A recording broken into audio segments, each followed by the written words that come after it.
As you settle into rest, imagine your body as a vast and intricate landscape, one that is always alive with gentle rhythms and hidden streams of activity. Even while you lie still, eyes growing heavy, countless processes continue without any conscious effort from you. These processes keep you in balance, maintaining the quiet harmony that allows life to flow smoothly.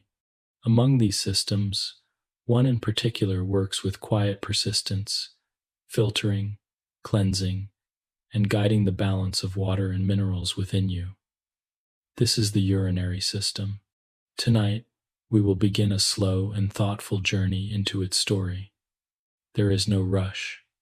Each detail will unfold softly, like ripples spreading across a calm pool. The purpose of this time is not to test your memory, nor to challenge your concentration. Instead, the purpose is to relax you, to offer a stream of calm words that carry both knowledge and tranquility. Think of it as a quiet conversation with your own body, one that asks nothing in return except your presence in this moment.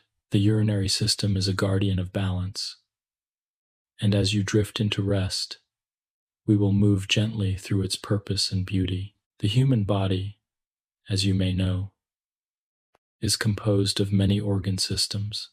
These include the digestive system, which takes in food and prepares nourishment, the cardiovascular system, which circulates blood and carries oxygen, the nervous system, which interprets signals and guides responses, and so many more.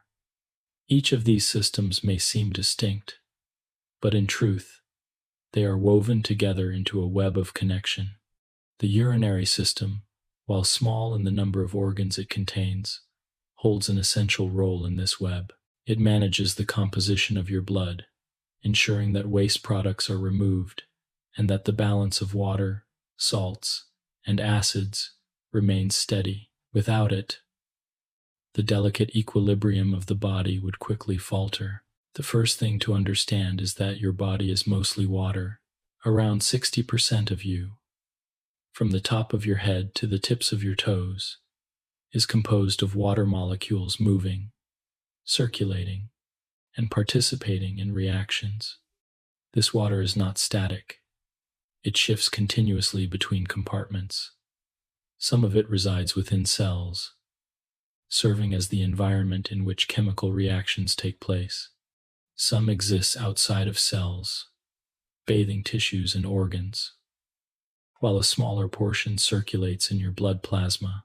Keeping all of this fluid balanced is a task of enormous complexity, and yet your body achieves it automatically, without you needing to give it thought. The urinary system is central to this quiet achievement.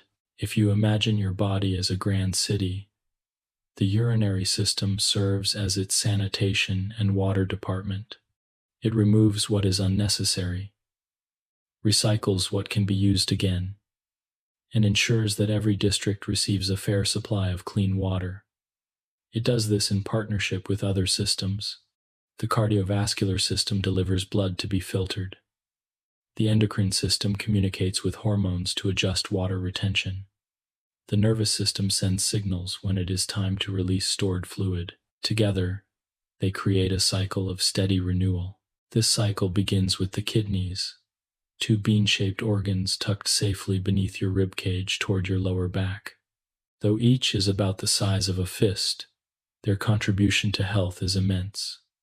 Each kidney contains roughly 1 million nephrons, tiny filtering units that perform the fine work of purification. As blood flows through them, wastes like urea and excess salts are removed, while valuable substances like glucose and amino acids are carefully reclaimed.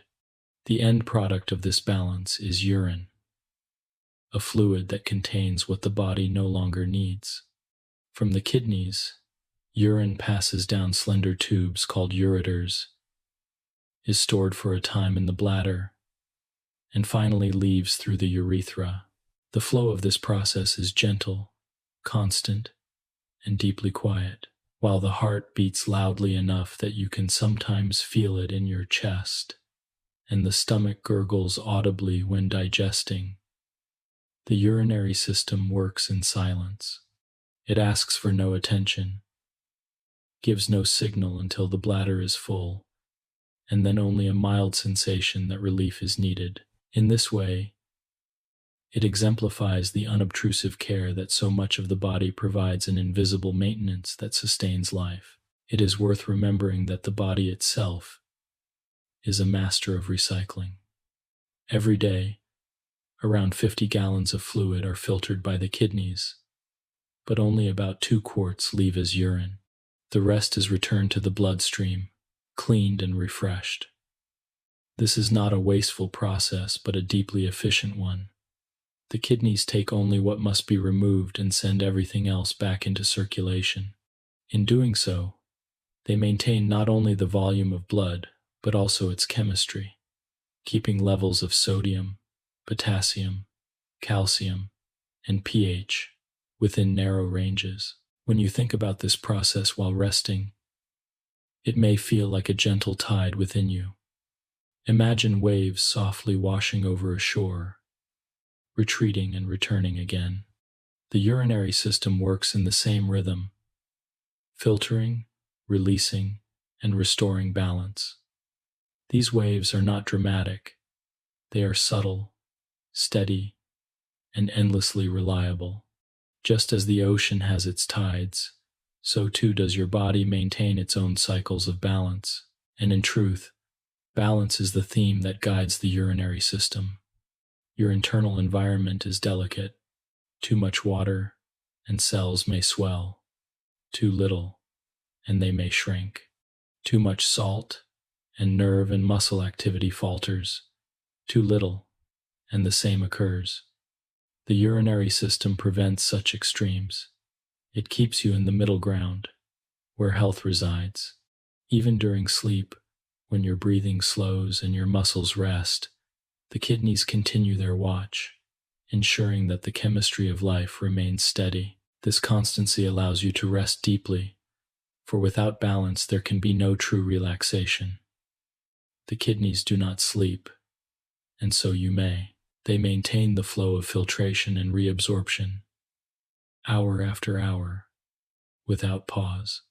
As you drift now into quietness, you might take comfort in this thought. While you release control, your body's inner systems continue their care. They ask for nothing more than time and stillness. In many ways, beginning our journey here with a soft welcome reflects the nature of the system itself. It does not demand attention. It does not cry out dramatically. Instead, it quietly supports every other system, contributing to circulation, nutrition, and stability. The urinary system is not a story of urgency but of constancy, not of noise but of silence. And so, as we begin this 2-hour guide, let the sound of these words mirror the process we are learning about. A slow rhythm, a steady flow, each sentence a gentle stream. Nothing needs to be remembered. There is no task to complete. Simply rest, and let the knowledge of your body's balance drift alongside you.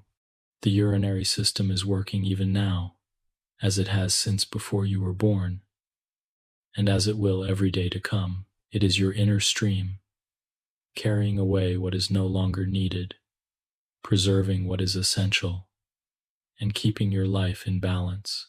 2.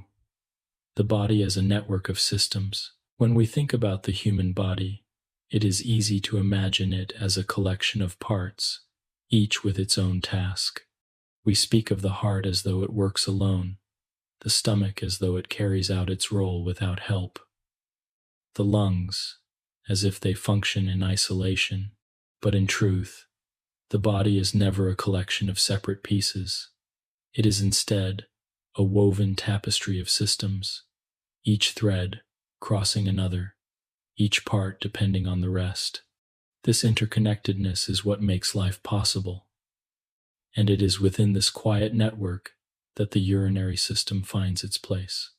To understand it more fully, it helps to step back and look at the broader design, the way all the systems of the body form a kind of living symphony. Imagine for a moment that you are standing at the edge of a forest.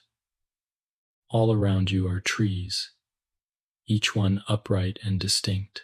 It might seem at first that each tree is separate, self-contained, and living its life independently.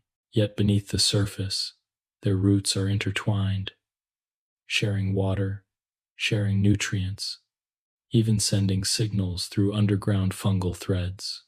The forest is not a collection of separate trees, but a single, vast community. In much the same way, the organs and systems of your body are interlaced, speaking to one another in ways both subtle and profound. The nervous system is perhaps the most familiar example of this network. It gathers information from every part of the body, from the tips of your fingers to the lining of your stomach, and carries these messages to the brain and spinal cord. From there, signals are sent back out, guiding muscles, adjusting glands, shaping thought and action. It is a communication system that touches every organ, and without it, no other system could function in harmony. Beside it is the cardiovascular system, the heart and blood vessels that deliver oxygen, nutrients, and hormones to every cell. It is a river system that carries life in its current, linking distant tissues together, uniting organs that never touch in physical space but remain forever dependent on one another's activity. And moving through this river is the story of the urinary system. For the blood that travels through arteries and veins eventually comes to the kidneys, carrying with it the marks of metabolism, the waste products of living. The digestive system, too, is part of this picture. It takes in the outer world, transforming food into nutrients, minerals, and water, which are then absorbed into the bloodstream. These substances fuel the body, but they also bring with them balance challenges. Too much salt, too much protein, too much water. These can all disturb the chemistry of the body. Here again, the urinary system steps forward quietly, working to smooth out the fluctuations, restoring equilibrium after each meal, each sip, each shift in intake. The endocrine system forms another essential partner in this network. It communicates not with nerves but with hormones, small chemical messengers carried in the blood. The kidneys themselves are listeners in this system. They respond to hormones that signal when water must be conserved, when salt must be retained, when red blood cell production must be stimulated. In turn, the kidneys release their own signals, hormones like erythropoietin, which tells the bone marrow to produce more red blood cells, and renin, which influences blood pressure. In this way, they do not merely obey orders, they also contribute to the conversation. Consider, too, the respiratory system, the lungs that exchange oxygen and carbon dioxide with the air. The kidneys and lungs are partners in maintaining the balance of acids and bases in the blood. If the lungs release too little carbon dioxide, the kidneys adjust by holding onto hydrogen ions or releasing bicarbonate. If the lungs release too much, the kidneys adapt in the opposite direction. Together, they keep the blood within a narrow pH range, a balance so precise that even a small deviation could disrupt the function of enzymes and cells. The musculoskeletal system, though often thought of as simply movement and support, is also bound into this network. Bones store calcium, releasing it into the bloodstream when needed, and the kidneys help determine how much calcium should be conserved or excreted. Muscles depend on steady electrolyte levels, especially sodium and potassium, which the kidneys regulate hour by hour. The urinary system is thus as important to movement as the muscles themselves, ensuring that contractions occur smoothly, that the heart muscle beats with regular rhythm, that skeletal muscles respond when called upon. Even the skin, the body's largest organ, is connected to this story.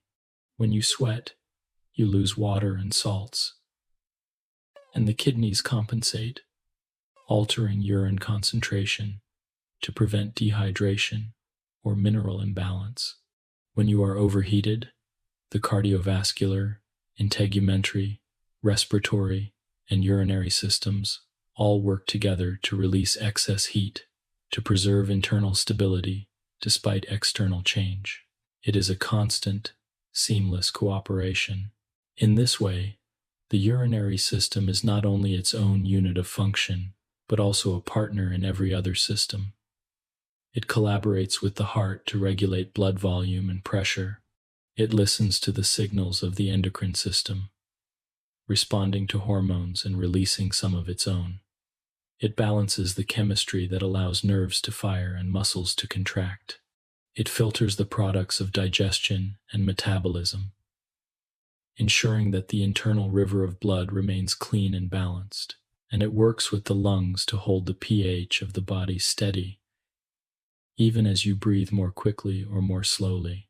It is important to recognize how much of this happens beyond your awareness. You do not need to instruct the kidneys to release more concentrated urine when you are short of water. You do not need to remind them to conserve sodium when intake is low.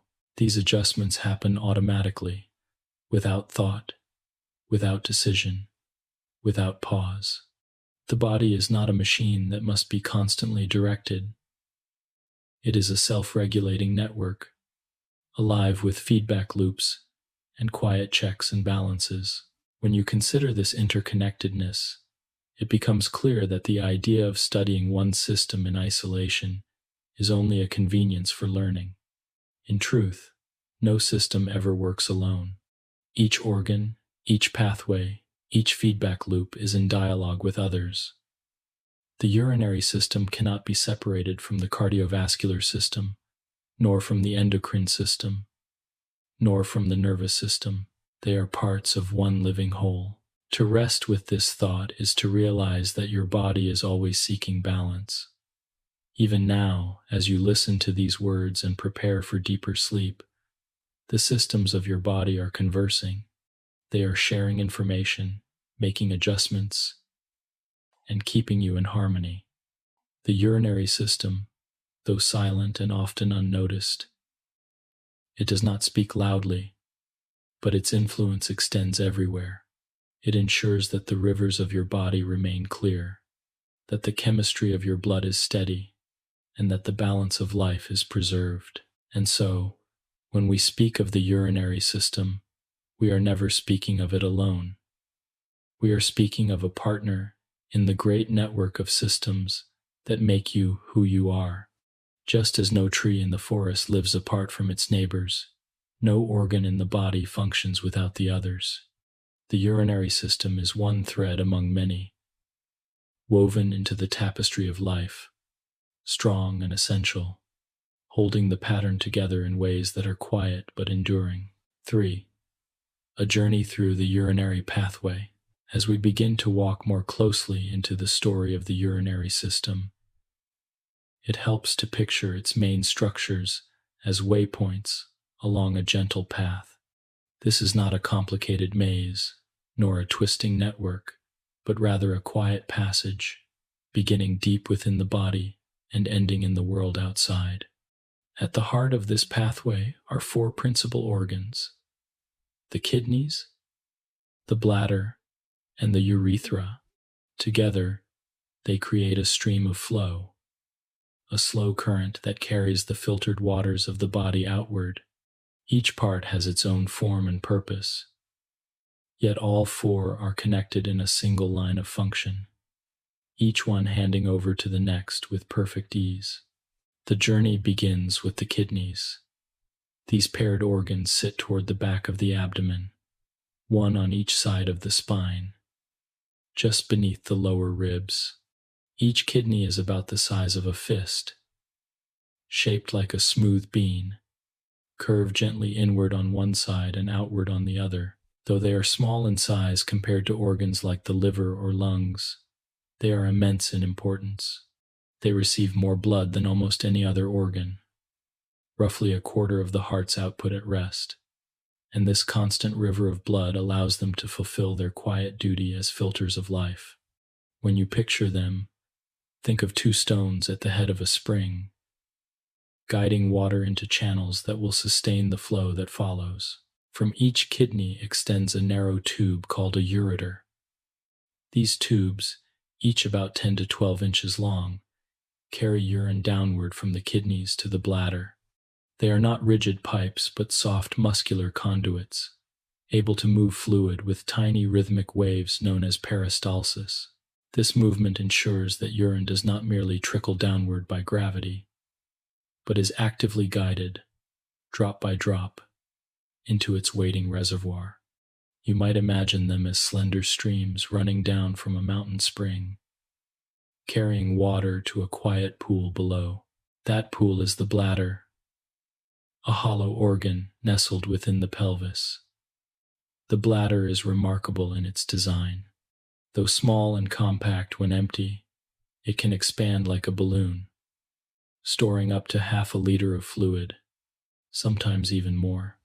Its walls are composed of smooth muscle fibers that stretch in silence as urine collects, and then contract gently when it is time for release.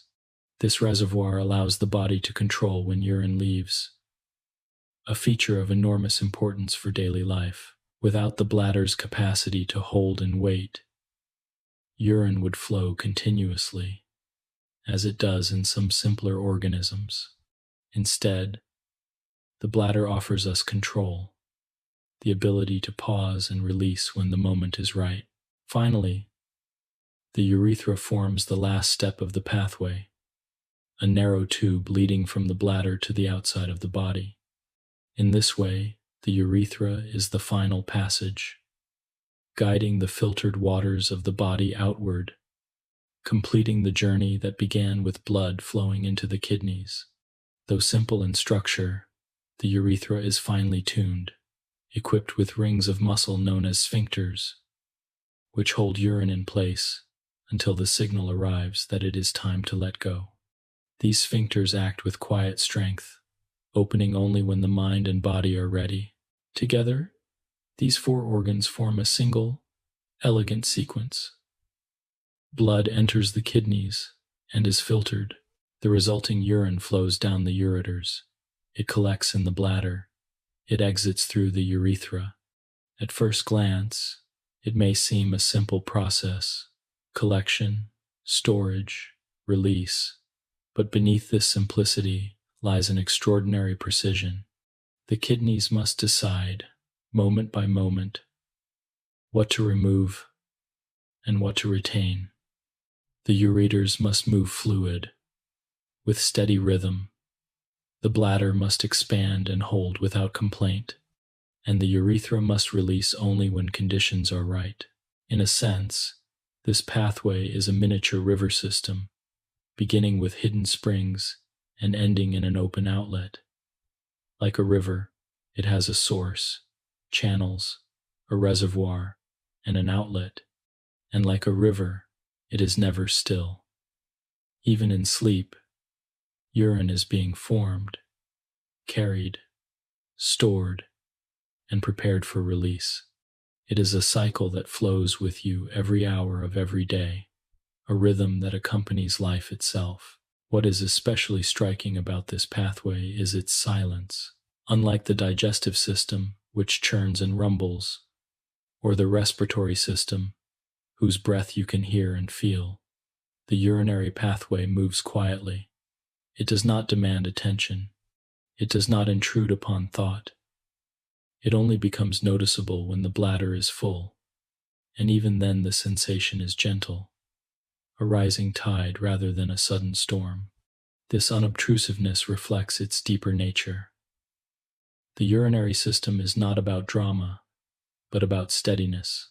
It does its work with minimal disturbance, like a river flowing beneath a canopy of trees, unseen but always present.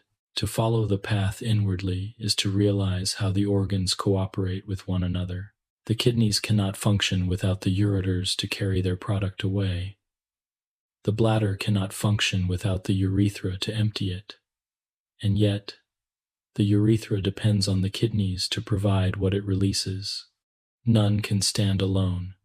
They are like musicians in a quartet, each with their own instrument, each playing their part, but none capable of creating harmony without the others. And so, when you imagine the urinary system, picture not only its parts but the flow that unites them. Picture the kidneys at the head of the stream, filtering and deciding. Picture the ureters as narrow channels, guiding the water onward. Picture the bladder as a quiet reservoir, patient and adaptable. Picture the urethra as the final outlet, a small passage that completes the journey. Together, they form a pathway that is not only functional, but graceful, a design shaped by countless generations of life. As you drift into deeper rest, let this pathway become a gentle image for you. A hidden spring, a stream, a pool, and a quiet outlet. A journey that begins within and flows outward. A process that continues always, steady and silent, while you lie still and safe. The urinary system is not a burden to be managed, nor a puzzle to be solved, but a quiet companion in the background of life, carrying balance forward with every drop. 4. The kidneys in gentle focus. At the center of the urinary system, like the heart of a quiet stream, lie the kidneys. Though small and modest in shape, each no larger than a fist, these organs perform work so profound that life itself depends on their constancy. They sit tucked safely in the back of the abdominal cavity, one on either side of the spine, cushioned by layers of protective fat and muscle.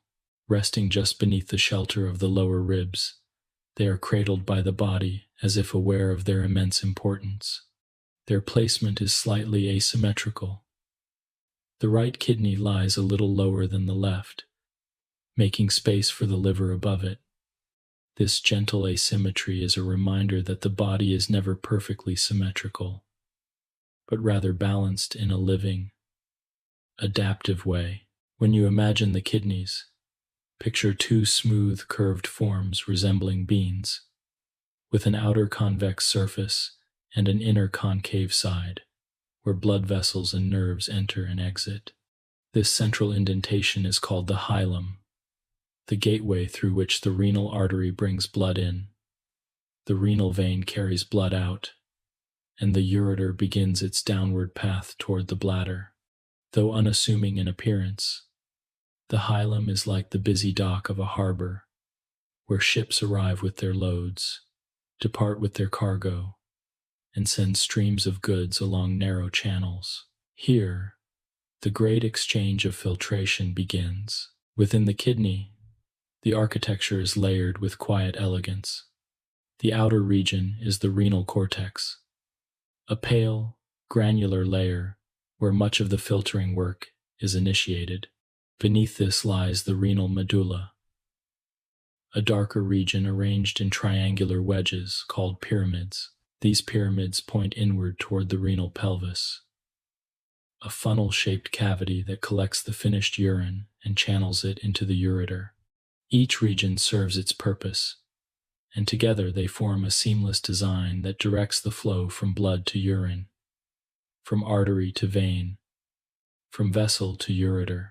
It is within the cortex and medulla that the nephron resides, the microscopic unit of kidney function. Each kidney contains about 1 million nephrons, and each nephron is itself a small marvel of design.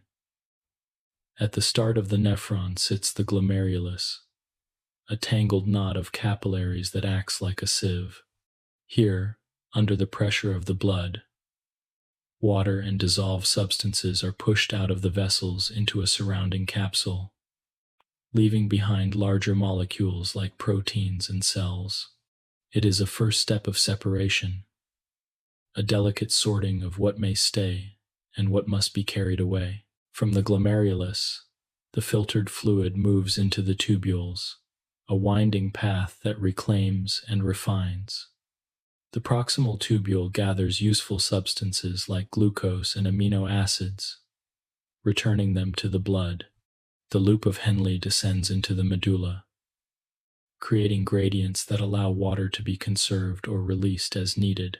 The distal tubule and collecting ducts make final adjustments, guided by signals from hormones and the body's current needs. In this way, the nephron is not simply a filter but a careful curator, selecting what should be kept and what should be let go. The kidneys perform this intricate dance continuously, filtering around 50 gallons of blood each day and returning almost all of it, cleaned and balanced, to the circulation. Only a small portion, about 1 to 2 quarts, leaves the body as urine. This efficiency is extraordinary. Imagine combing through a vast library of books, scanning each page, and removing only a few scattered words while returning the volumes intact. Such is the precision of the kidneys. They preserve what is valuable and discard what is waste, never confusing the two. Beyond filtration, the kidneys also play the role of regulators and messengers. They control blood pressure by adjusting how much water is excreted, influencing blood volume, and by releasing the enzyme renin, which begins a cascade of signals to constrict vessels when needed. They monitor oxygen levels and release erythropoietin to stimulate red blood cell production in the bone marrow when oxygen is low. They activate vitamin D, enabling calcium absorption and supporting bone health. In this way, they are not only filters but guardians of balance, sending messages that ripple through the body, ensuring that every system receives what it requires. Their quiet endurance is easy to overlook. Unlike the heartbeat, which we can feel, or the breath, which we can control, the work of the kidneys goes largely unnoticed. Yet their presence is constant, even in moments of stillness. When you lie down and close your eyes, the kidneys continue to filter, to reclaim, to release. Their rhythm is one of silent persistence, a background hum of stability that does not draw attention to itself but supports every aspect of life. The design of the kidneys is also a reflection of life's long history. Early animals that lived in the water could release waste products directly into their surroundings. As life moved onto land, the need for water conservation became essential, and the kidneys evolved to meet that demand. The loop of Henle, for instance, is a structure unique to mammals and birds, allowing the production of concentrated urine and the conservation of water. In this way, each kidney carries within it not only the story of the individual body but also the deep evolutionary story of survival across ages. When you think of your kidneys, you might imagine them as quiet custodians, sitting in their hidden places, endlessly attentive. They neither rest nor falter, continuously sifting the river of blood that flows through them.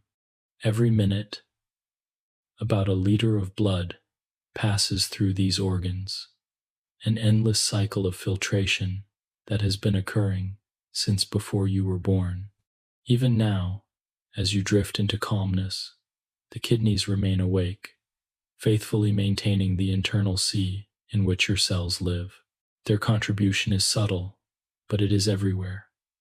They shape the balance of fluids, the chemistry of electrolytes, the health of bones, the strength of blood, and the pressure of vessels.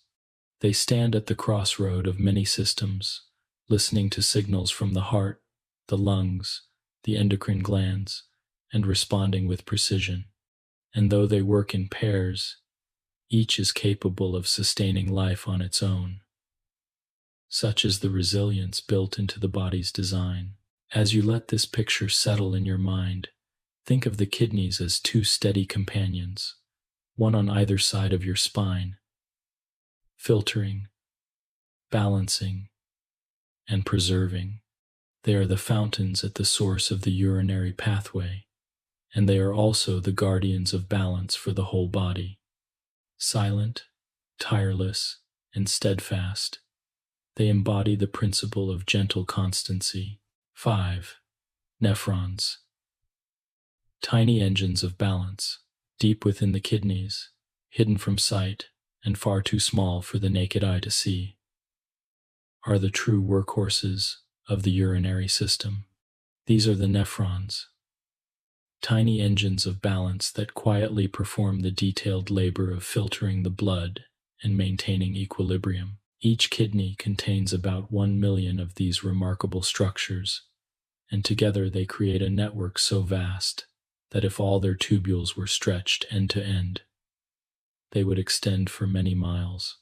Yet all of this intricate design fits within the small, fist-sized form of the kidney. It is one of nature's most extraordinary achievements of compact, efficient engineering. To understand the nephron, imagine it as a miniature processing plant, one that receives a constant flow of blood, inspects its contents, and makes choices about what to keep and what to discard. But unlike a factory, the nephron does not operate with noise or clamor. It works in silence, without pause, without error, repeating its tasks with a patience that continues hour after hour. The nephron begins with a small, rounded capsule called Bowman's capsule. Within this capsule lies the glomerulus, a tuft of capillaries folded into a ball-like cluster. Blood enters this delicate tangle under pressure, and the walls of the capillaries act like a sieve. Large molecules such as proteins and blood cells are retained, while water, salts, glucose, amino acids, and small waste molecules are allowed to pass through. This first stage of the process is filtration, and it is both generous and indiscriminate. Almost everything small enough to pass is swept along, creating a fluid known as filtrate. It is not yet urine, but rather a raw draft, a mixture that must still be refined. From Bowman's capsule, the filtrate enters the proximal convoluted tubule, the first winding stretch of the nephron's tubular path. Here, reabsorption begins in earnest. Valuable substances such as glucose, amino acids, and much of the water are reclaimed and returned to the blood through surrounding capillaries. This reabsorption is remarkably precise. Nearly all of the glucose is saved, for example, because the body knows it is too valuable a source of energy to waste. Sodium and other electrolytes are reabsorbed in balanced amounts, carefully tuned to the body's current needs. The proximal tubule works like a gentle hand, selecting what is precious and placing it back into circulation. Next, the filtrate travels into the loop of Henle, a U-shaped segment that plunges into the medulla of the kidney before curving upward again.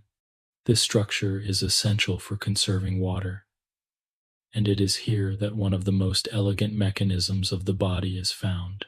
As the filtrate descends into the loop, water is drawn out into the surrounding tissue, leaving the fluid more concentrated. As it ascends, salts are actively transported out, diluting the filtrate again, while enriching the medulla with electrolytes. The result of this countercurrent system is a concentration gradient that allows the kidney to produce urine that can be either dilute or concentrated, depending on what the body requires. In times of plentiful water, the urine may be light and dilute. In times of scarcity, it may become dark and concentrated, preserving precious fluid. The loop of Henle is therefore a quiet guardian of water balance, adapting to the environment, protecting life against both excess and deficiency.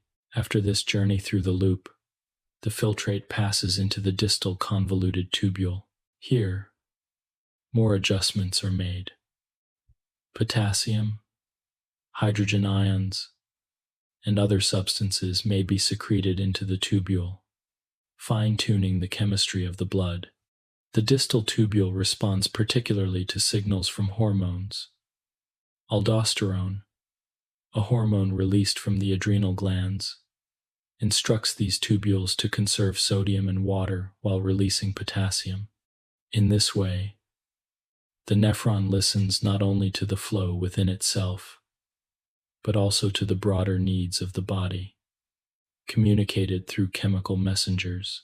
The final segment of the nephron is the collecting duct, which gathers the filtrate from many nephrons and guides it toward the renal pelvis. These ducts are responsive to another hormone, antidiuretic hormone, ADH, which determines how permeable their walls are to water. When ADH levels are high, the walls become more open, allowing water to flow out into the surrounding tissue and be reclaimed. When ADH is low, the walls remain less permeable, and more water continues onward to become urine. In this way, the collecting ducts act like adjustable gates, opening or closing in response to the needs of the body, ensuring that water is conserved in times of need and released when it is plentiful. The nephron's work, then, is a story of constant choice and adjustment. It filters freely at the beginning, then selectively reclaims and discards as the fluid flows onward. It listens to the body's signals, responding to hormones and pressures.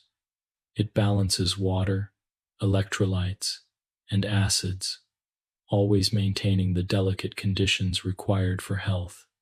And it does all this not as an isolated unit, but as part of a millionfold network, each nephron working in harmony with the others, creating a collective effect that sustains life. The beauty of the nephron lies not only in its function, but also in its silence. Each one is too small to feel, too hidden to notice, yet together they shape the chemistry of the blood, the volume of fluid, the stability of every cell.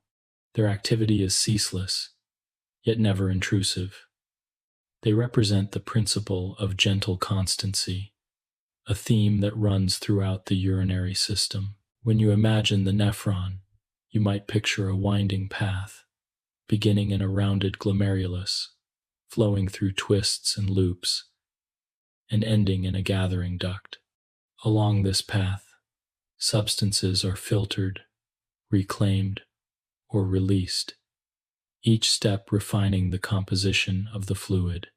It is like a journey through a carefully tended garden, where weeds are removed, flowers are preserved, and balance is restored. By the time the fluid emerges, it has been transformed into urine, a solution that contains only what the body no longer requires. This quiet process is one of life's most fundamental rhythms. It sustains the internal environment upon which every organ depends. Without the nephron, toxins would build. Water would overwhelm or vanish. Salts would drift out of balance, and the body would lose its steady ground. With the nephron, stability is maintained, and the flow of life continues undisturbed. And so, as you rest, you may take comfort in knowing that within you, millions of these tiny engines of balance are at work. They are filtering and reclaiming, adjusting and preserving.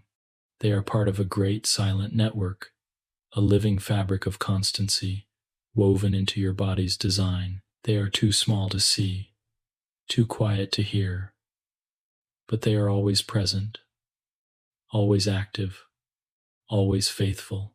Like hidden springs beneath the surface of a landscape, they keep the river of life clear and flowing. 6. The flow of blood through the kidneys. To truly appreciate the quiet work of the kidneys, it helps to follow the path of blood as it flows through them, for it is not only urine that moves through this system, but also the life-giving river of blood, coursing endlessly through tiny vessels, filtered, refined, and returned once more to circulation. Every heartbeat sends a portion of this river toward the kidneys, and with each moment, they receive about a quarter of the body's total blood flow. This immense volume is not accidental. It reflects the kidney's central role as caretakers of balance, entrusted with examining the very essence of life's fluid, drop by drop. The journey begins at the renal arteries, two strong vessels branching directly from the great abdominal aorta. Each renal artery enters its respective kidney at the hilum, that central gateway where vessels, nerves, and the ureter converge. From here, the artery divides into smaller branches, known as segmental arteries, which then continue branching into interlobar arteries that run between the pyramids of the medulla. As they ascend toward the cortex, these vessels arch over the boundary between cortex and medulla, forming arcuate arteries, which in turn give rise to smaller interlobular arteries.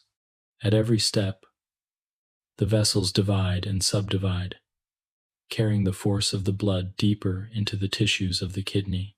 Eventually, these interlobular arteries branch into afferent arterioles, narrow vessels that lead directly into the glomeruli. It is here that the first act of filtration begins. Each glomerulus is a tangle of capillaries coiled into a small knot, and the afferent arteriole delivers blood into this knot under steady pressure. The walls of these capillaries are thin, like fine meshes, and through them water and dissolved molecules are pushed out into Bowman's capsule. This is the stage where the blood is first sifted, where plasma becomes filtrate, the raw material that will be shaped into urine. The blood that remains, now slightly more concentrated, flows out of the glomerulus through a different vessel called the efferent arteriole. Unlike most capillary beds, which are drained directly into veins, the glomerulus is unusual. It is wedged between two arterioles, one bringing blood in and one carrying it away. This design allows the kidney to maintain high pressure within the glomerulus, ensuring efficient filtration. The efferent arteriole then branches again into a second network of capillaries, the peritubular capillaries, which wrap closely around the nephron's tubules. It is within this second network that much of the true refinement occurs. As the filtrate flows through the nephron, substances are reabsorbed back into these capillaries: glucose, amino acids, ions, and most of the water. The peritubular capillaries are positioned so closely to the tubules that exchanges can occur easily, molecules passing back and forth across their thin walls. These vessels act like attentive guardians, reclaiming what the body needs and carrying it back into the wider circulation. In the nephrons with long loops of Henle, another special arrangement of vessels appears, known as the vasa recta. These are straight capillaries that dip down alongside the loops, mirroring their U-shaped journey into the medulla and back. The vasa recta are essential in maintaining the concentration gradient created by the loop of Henle, preventing it from being washed away by the flow of blood. They do this by a clever countercurrent exchange, moving water and solutes in a balanced way so that the gradient remains intact. This design allows the kidney to produce concentrated urine when needed, conserving water with remarkable efficiency. After these exchanges, the blood, now cleansed and balanced, begins its return journey. The peritubular capillaries and vasa recta drain into small venules, which merge into interlobular veins, then arcuate veins, then interlobar veins. Finally, all of this blood collects into the large renal vein, which exits the kidney through the hilum and joins the inferior vena cava, the body's great vessel returning blood to the heart. What began as a flow into the renal artery has become a flow out through the renal vein. Transformed by the journey, the blood has been filtered, adjusted, and restored, carrying with it a new balance that will sustain the body's stability. This entire circuit happens continuously, without pause. Every minute, about a liter of blood enters the kidneys, is filtered, and leaves again. Across a single day, nearly every drop of blood in the body passes through them many times. The process is so constant, so unbroken, that we rarely think of it. Yet it is one of the body's most essential rhythms, as steady and vital as the heartbeat itself. To picture this flow, you might imagine a great river branching into countless streams and rivulets, each one flowing through narrow passages, winding its way past watchful gates, and then rejoining to form a clear river once more. The kidneys are like a mountain range in the path of this river, shaping the flow, filtering its currents, ensuring that what passes through emerges purer and more balanced than before. The vessels are the channels, the glomeruli, the sieves, the capillaries, the fields where nutrients are gathered again. At the end, the river is not diminished but renewed, flowing back into the great circulation of the body. The flow of blood through the kidneys is not only a story of vessels, but also a story of balance between pressure and precision. The force of blood must be strong enough to drive filtration, yet not so strong as to damage the delicate structures of the glomeruli. To achieve this balance, the kidneys can adjust the diameter of the afferent and efferent arterioles, narrowing or widening them to control pressure. This regulation is guided both by local mechanisms within the kidney itself and by signals from the nervous and endocrine systems. It is a constant fine-tuning, moment by moment, ensuring that the process of filtration continues smoothly. What is striking is how tirelessly this flow repeats itself. There is no rest, no pause, no moment when the blood ceases to pass through. Whether you are awake or asleep, active or still, the kidneys are always receiving, filtering. The flow of blood through them is like a silent heartbeat within the heartbeat, a rhythm so consistent that it becomes invisible, and yet it is always there, sustaining the internal sea in which every cell of your body floats. As you lie and rest, you might imagine your own blood flowing through these pathways. You might picture it entering the kidneys, spreading into countless capillaries, releasing what is not needed, reclaiming what is valuable, and then flowing out again, renewed. It is a cycle that requires no effort on your part, a gift of design that sustains life in quiet constancy.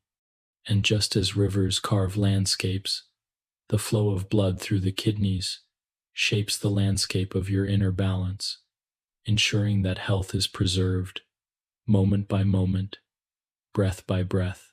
7. Filtration, reabsorption, and secretion. The journey of urine formation is not the simple story of liquid being separated and carried away.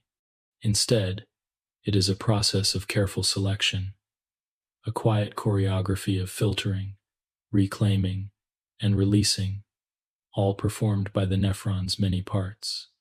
To understand this dance, it helps to think of it in 3 broad movements: filtration, reabsorption, and secretion. These steps unfold continuously, one blending into the next, so that by the time the fluid leaves the kidney, it has been refined with extraordinary precision. The first act is filtration, and it takes place at the glomerulus, that small tuft of capillaries cradled inside Bowman's capsule. Here, blood flows in under pressure, and the thin walls of the capillaries allow water and small molecules to pass through, while larger ones, such as proteins and cells, remain behind. This is not a random process, but neither is it highly selective. It is more like pouring water through a fine sieve, where grains of sand may fall through but pebbles remain. Nearly 1/5 of the plasma that enters the glomerulus is filtered into Bowman's capsule, creating a pale fluid known as the filtrate.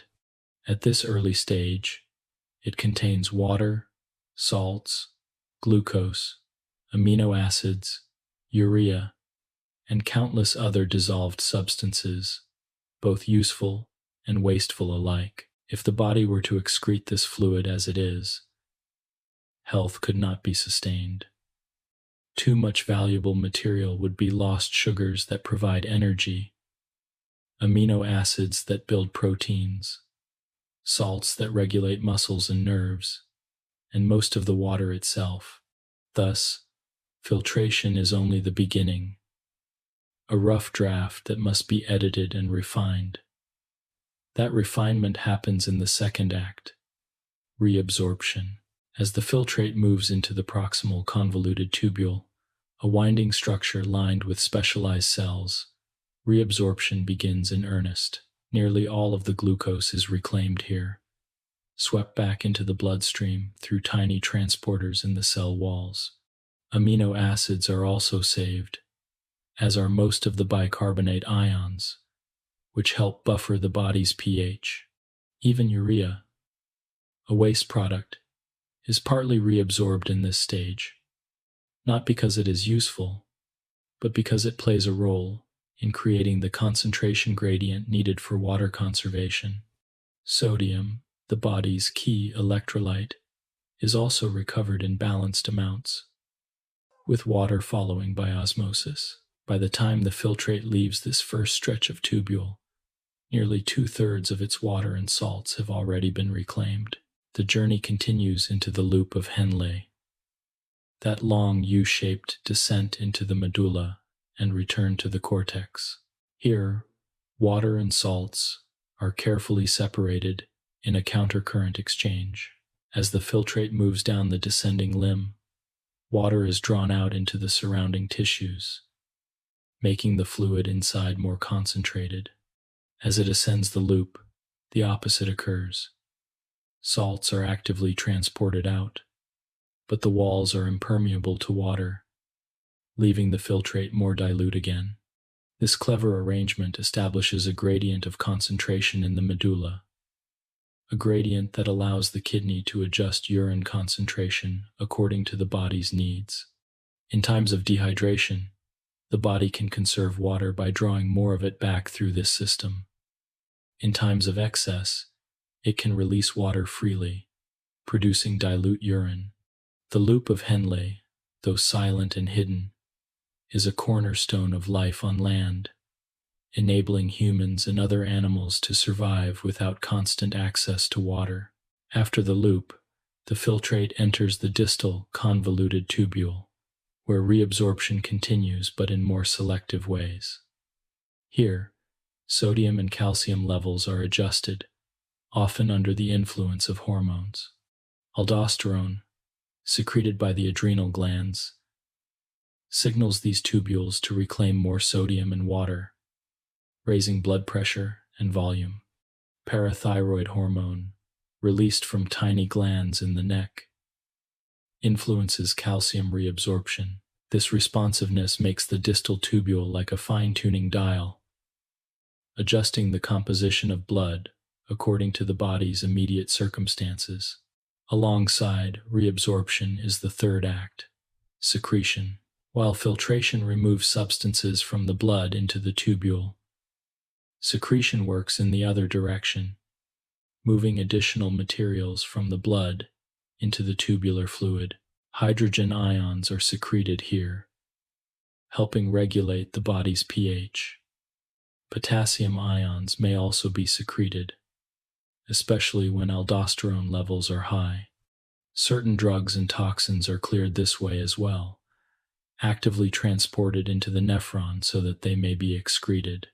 Secretion is thus the final polishing step, the means by which the kidneys ensure that wastes and excesses are not simply filtered but also actively removed when necessary. The filtrate then moves into the collecting duct, which gathers fluid from many nephrons and guides it toward the renal pelvis. The collecting ducts are especially sensitive to antidiuretic hormone, or ADH. When ADH is present in high amounts, the walls of the ducts become permeable to water, allowing it to flow back into the bloodstream. When ADH levels are low, the walls remain less permeable, and water continues on to become urine. This is the last opportunity for adjustment, the final decision point before the fluid leaves the kidney. In this way, the collecting duct is like the gatekeeper of water balance, choosing whether to release or retain according to the body's state. By the end of this long journey through filtration at the glomerulus, reabsorption in the tubules, secretion of select substances, and final adjustment in the collecting duct, the fluid has been transformed. What began as plasma has now become urine, containing water, salts, urea, and other wastes, in concentrations that reflect the body's needs. It is not merely a byproduct of metabolism, but a carefully crafted solution, evidence of the kidney's ongoing guardianship of balance. This entire process unfolds in silence, repeated endlessly across millions of nephrons, hour after hour, day after day.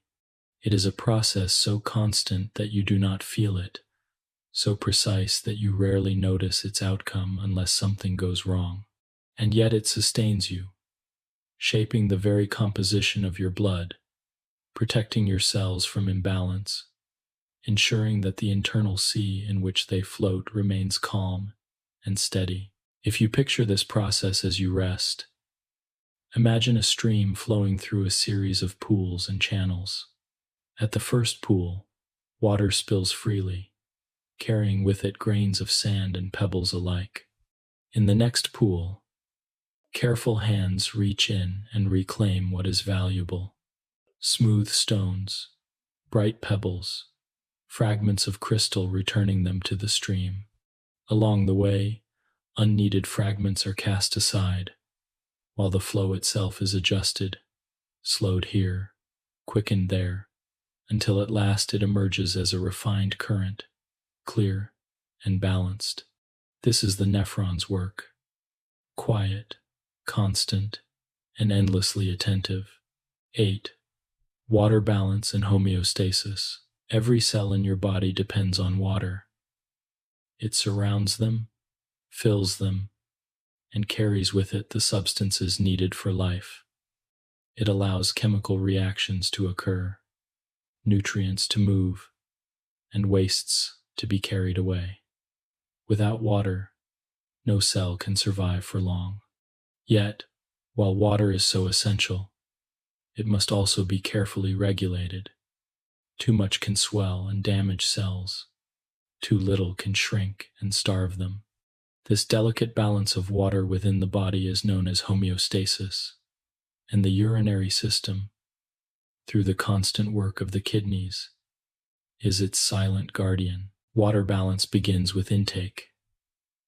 Each day, water enters the body through the food you eat and the drinks you consume, and in smaller amounts, it is also created inside your body as a byproduct of metabolism. At the same time, water is lost in many ways: in the moisture of your breath, in the sweat on your skin, in the stool from digestion, and of course, in the urine produced by the kidneys. The challenge of homeostasis is to keep intake and output in harmony so that the total amount of water in the body remains steady. The kidneys achieve this harmony by adjusting how much water they allow to leave the body in urine. They do not control how much water enters. This depends on thirst, diet, and environment. But they do have the final word on how much is lost.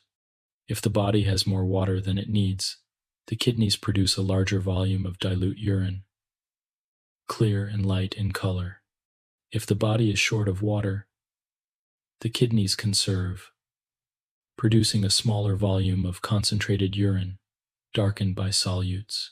This ability to adapt makes it possible for humans to live in environments ranging from damp forests to arid deserts, surviving on varying supplies of water. At the center of this regulation lies a hormone called antidiuretic hormone, or ADH. This small but powerful messenger is produced in the hypothalamus of the brain and released from the posterior pituitary gland.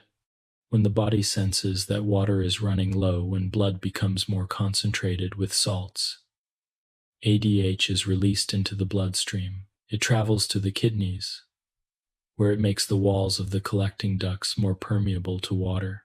Suddenly, water can flow out of the ducts and back into the bloodstream, reducing urine output and conserving fluid.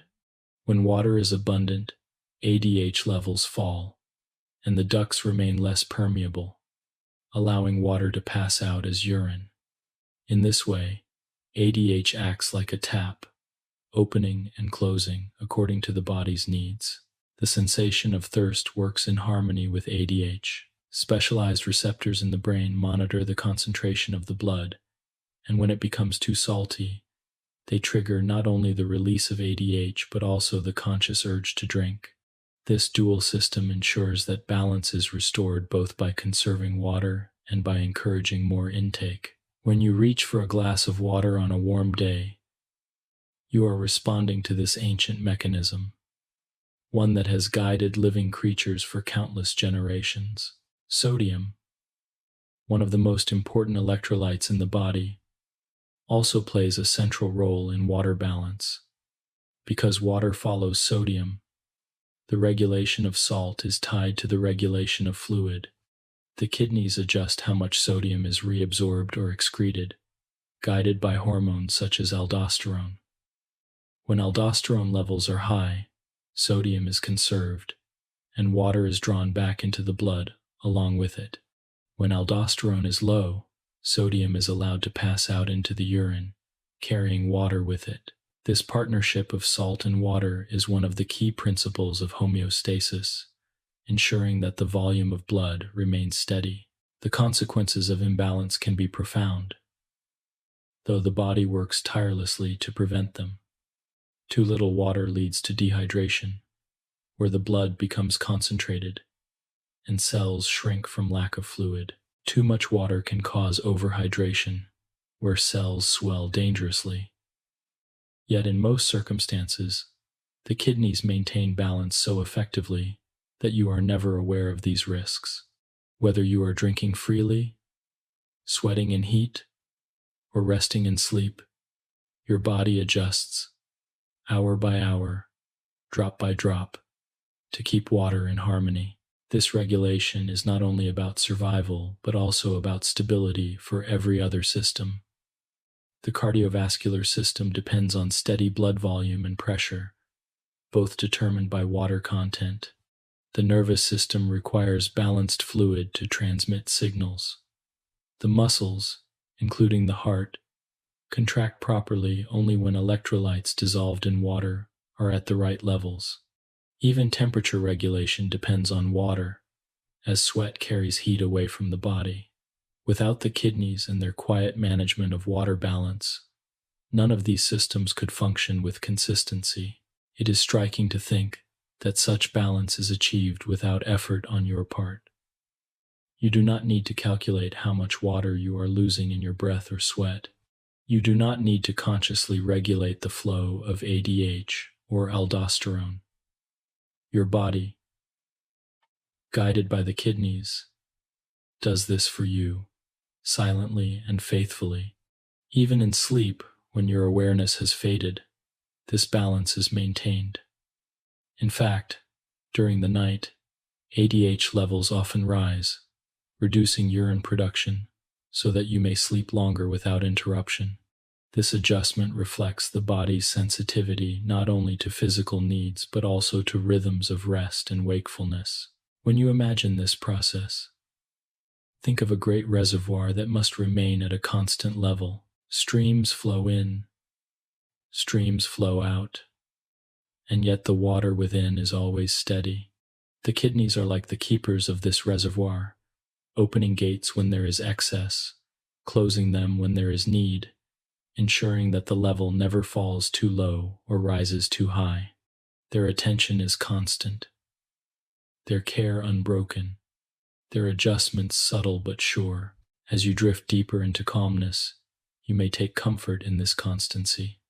While your thoughts quiet and your body grows heavy with rest, the kidneys remain awake, listening to the chemistry of your blood, adjusting the flow of water, keeping the reservoir full but not overflowing. They embody the principle of homeostasis, the gentle balance that sustains all life. 9. Electrolytes in harmony. As steady as the flow of water is through your body, there is another element of balance that must also be maintained, one even more subtle and finely tuned. This is the balance of electrolytes, tiny charged particles such as sodium, potassium, calcium, chloride, and bicarbonate. Drift within the water of your blood and tissues. They are small, invisible to the eye, yet their presence is essential. Without them, nerves would not fire, muscles would not contract, the heart would not beat with rhythm, and enzymes within cells would falter in their delicate chemistry. The urinary system, working quietly with the kidneys at its core, is the master regulator of these electrolytes, ensuring that harmony is kept across every cell and system. Electrolytes are ions, meaning they carry an electric charge. Sodium and potassium are positive charges.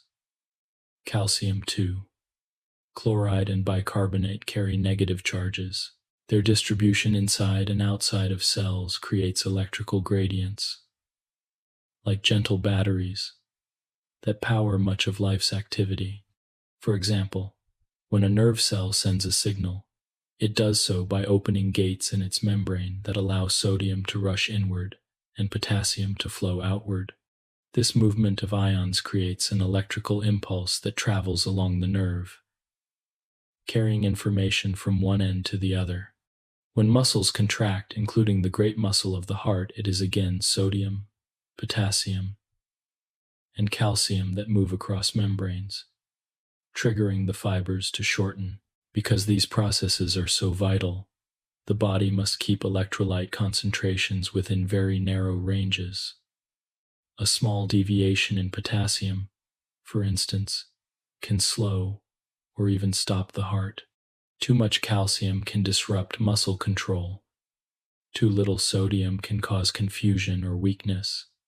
It is here that the kidneys, through the urinary system, act as the great balancers.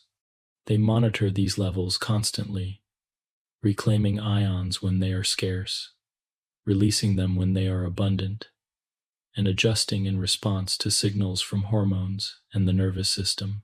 Sodium is perhaps the most prominent player.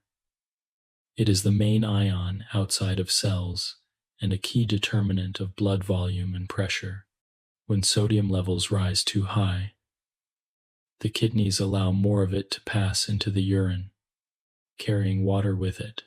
When sodium levels fall, aldosterone is released from the adrenal glands, signaling the kidneys to reclaim sodium from the filtrate and return it to the blood. This tight regulation ensures that the amount of sodium, and thus the amount of water that follows it, remains in balance. In this way, sodium is both a regulator of fluid and a substance regulated by the kidneys, part of a continuous loop of control. Potassium, by contrast, is the main ion inside cells. It is essential for nerve signals and muscle contractions, especially in the heart. The kidneys adjust potassium levels through secretion into the distal tubules and collecting ducts of the nephron. If potassium in the blood rises, more is secreted into the urine. If potassium falls, secretion decreases, conserving it. Aldosterone again plays a role here, promoting potassium secretion while encouraging sodium reabsorption. Through these paired actions, the body keeps the two ions in balance, each in its rightful place. Calcium, another critical electrolyte, is vital not only for muscle contraction but also for bone strength, blood clotting, and cellular communication. The kidneys regulate calcium largely under the guidance of parathyroid hormone, which signals them to reabsorb more calcium when blood levels fall. At the same time, the kidneys activate vitamin D into its usable form, which allows calcium to be absorbed from food in the intestines. Thus, the kidneys are central not only to calcium balance in the blood, but also to the health of bones themselves, linking the urinary system with the skeletal system in a quiet but profound way. Chloride and bicarbonate, though less discussed, are equally important. Chloride often accompanies sodium, helping maintain osmotic balance and fluid distribution. Bicarbonate acts as a buffer, stabilizing the pH of the blood. The kidneys manage bicarbonate carefully, reclaiming it when acids threaten to lower pH and releasing hydrogen ions when alkalinity must be tempered. This is not only an electrolyte balance but also part of the broader balance of acids and bases, a topic that reflects the kidney's wider role in maintaining the chemistry of life.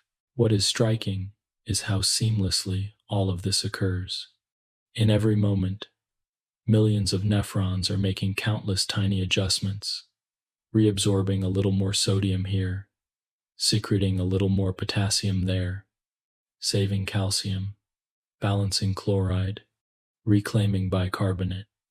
It is as though each nephron is a musician, playing its part in a symphony, adjusting tone and volume, so that the whole orchestra remains in harmony. The result is a blood chemistry so stable that your cells can perform their functions without interruption, even as your diet, activity, and environment shift throughout the day. To imagine this process, think of a pond where fish, plants, and currents all depend on the chemistry of the water. If too much salt were to enter, the plants would wither. If oxygen levels dropped, the fish would gasp. Yet in your body, the kidneys act like the unseen caretaker of this pond, testing the water constantly, adding or removing elements to keep conditions just right. The fish never know. The plants never notice. But the pond remains steady, and life within it continues undisturbed. The beauty of electrolyte regulation lies not only in its precision, but also in its adaptability. When you eat a meal rich in salt, the kidneys respond within hours, excreting the excess sodium. When you sweat heavily during exercise, losing both sodium and water, the kidneys adjust by conserving what remains. When calcium needs rise, they assist in drawing more from the diet. When potassium is scarce, they hold on to it with care. They are guardians not of rigidity but of balance, flexible and responsive, always aiming to return the body to its narrow, life-sustaining range. As you rest, this regulation continues, invisible and unceasing. Your nerves continue to fire, your heart continues to beat, your muscles continue to hold their tone, all made possible by the precise levels of ions in your blood. And behind this quiet stability, the kidneys are at work, adjusting, rebalancing, and keeping harmony among the electrolytes. If you picture this now, let it be like a gentle orchestra within you. Sodium, potassium, calcium, chloride, bicarbonate, each playing its note, each essential to the melody of life. The kidneys are the conductor, guiding the tempo, ensuring that no instrument overwhelms the others, that each remains in balance. The result is not a dramatic crescendo, but a soft, continuous harmony, a music that sustains you even in sleep. 10. Acid-base balance in the blood. Within the body, balance is not only about water and electrolytes, but also about the level of acidity and alkalinity in the fluids that bathe every cell. This balance is measured as pH, and it must remain within a narrow range, close to 7.4 in the blood. If the blood becomes too acidic, known as acidosis, the activity of enzymes and the function of cells are disrupted. If it becomes too alkaline, known as alkalosis. The same fragile chemistry falters in the opposite direction. Life depends on keeping this balance steady, and the urinary system, through the careful work of the kidneys, is one of the most important guardians of this stability. To understand how the kidneys help, it is useful to consider what causes shifts in acidity in the first place.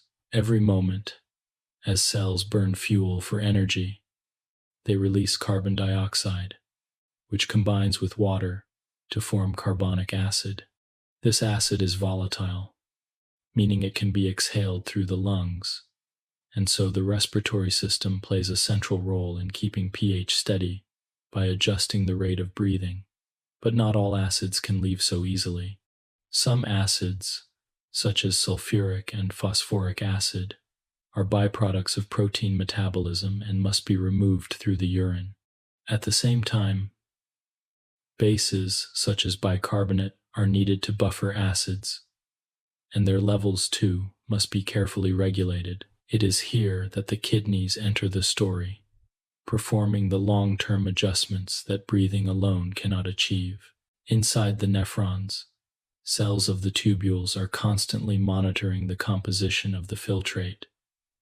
When blood becomes too acidic, the kidneys respond by secreting hydrogen ions into the tubular fluid. These ions are then carried away in urine, reducing the acid load in the blood. At the same time, bicarbonate ions are reclaimed from the filtrate and returned to the bloodstream, strengthening the body's buffering capacity. When the blood swings toward alkalinity, the process can reverse, with fewer hydrogen ions secreted and less bicarbonate reabsorbed. In this way, the kidneys act as a slow but steady regulator, correcting imbalances that the lungs alone cannot fully manage.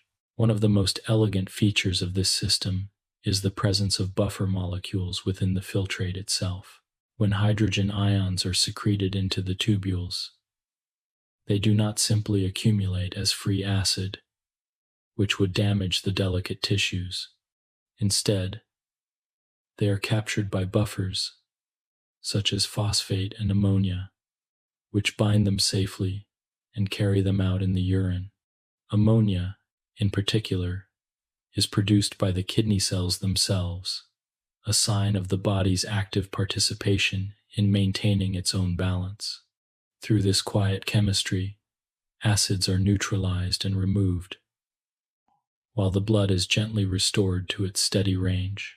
The kidney's role in acid-base balance is slower than that of the lungs, but it is more powerful. The lungs can adjust pH within minutes by altering the rate of breathing, but their influence is limited to carbon dioxide and carbonic acid.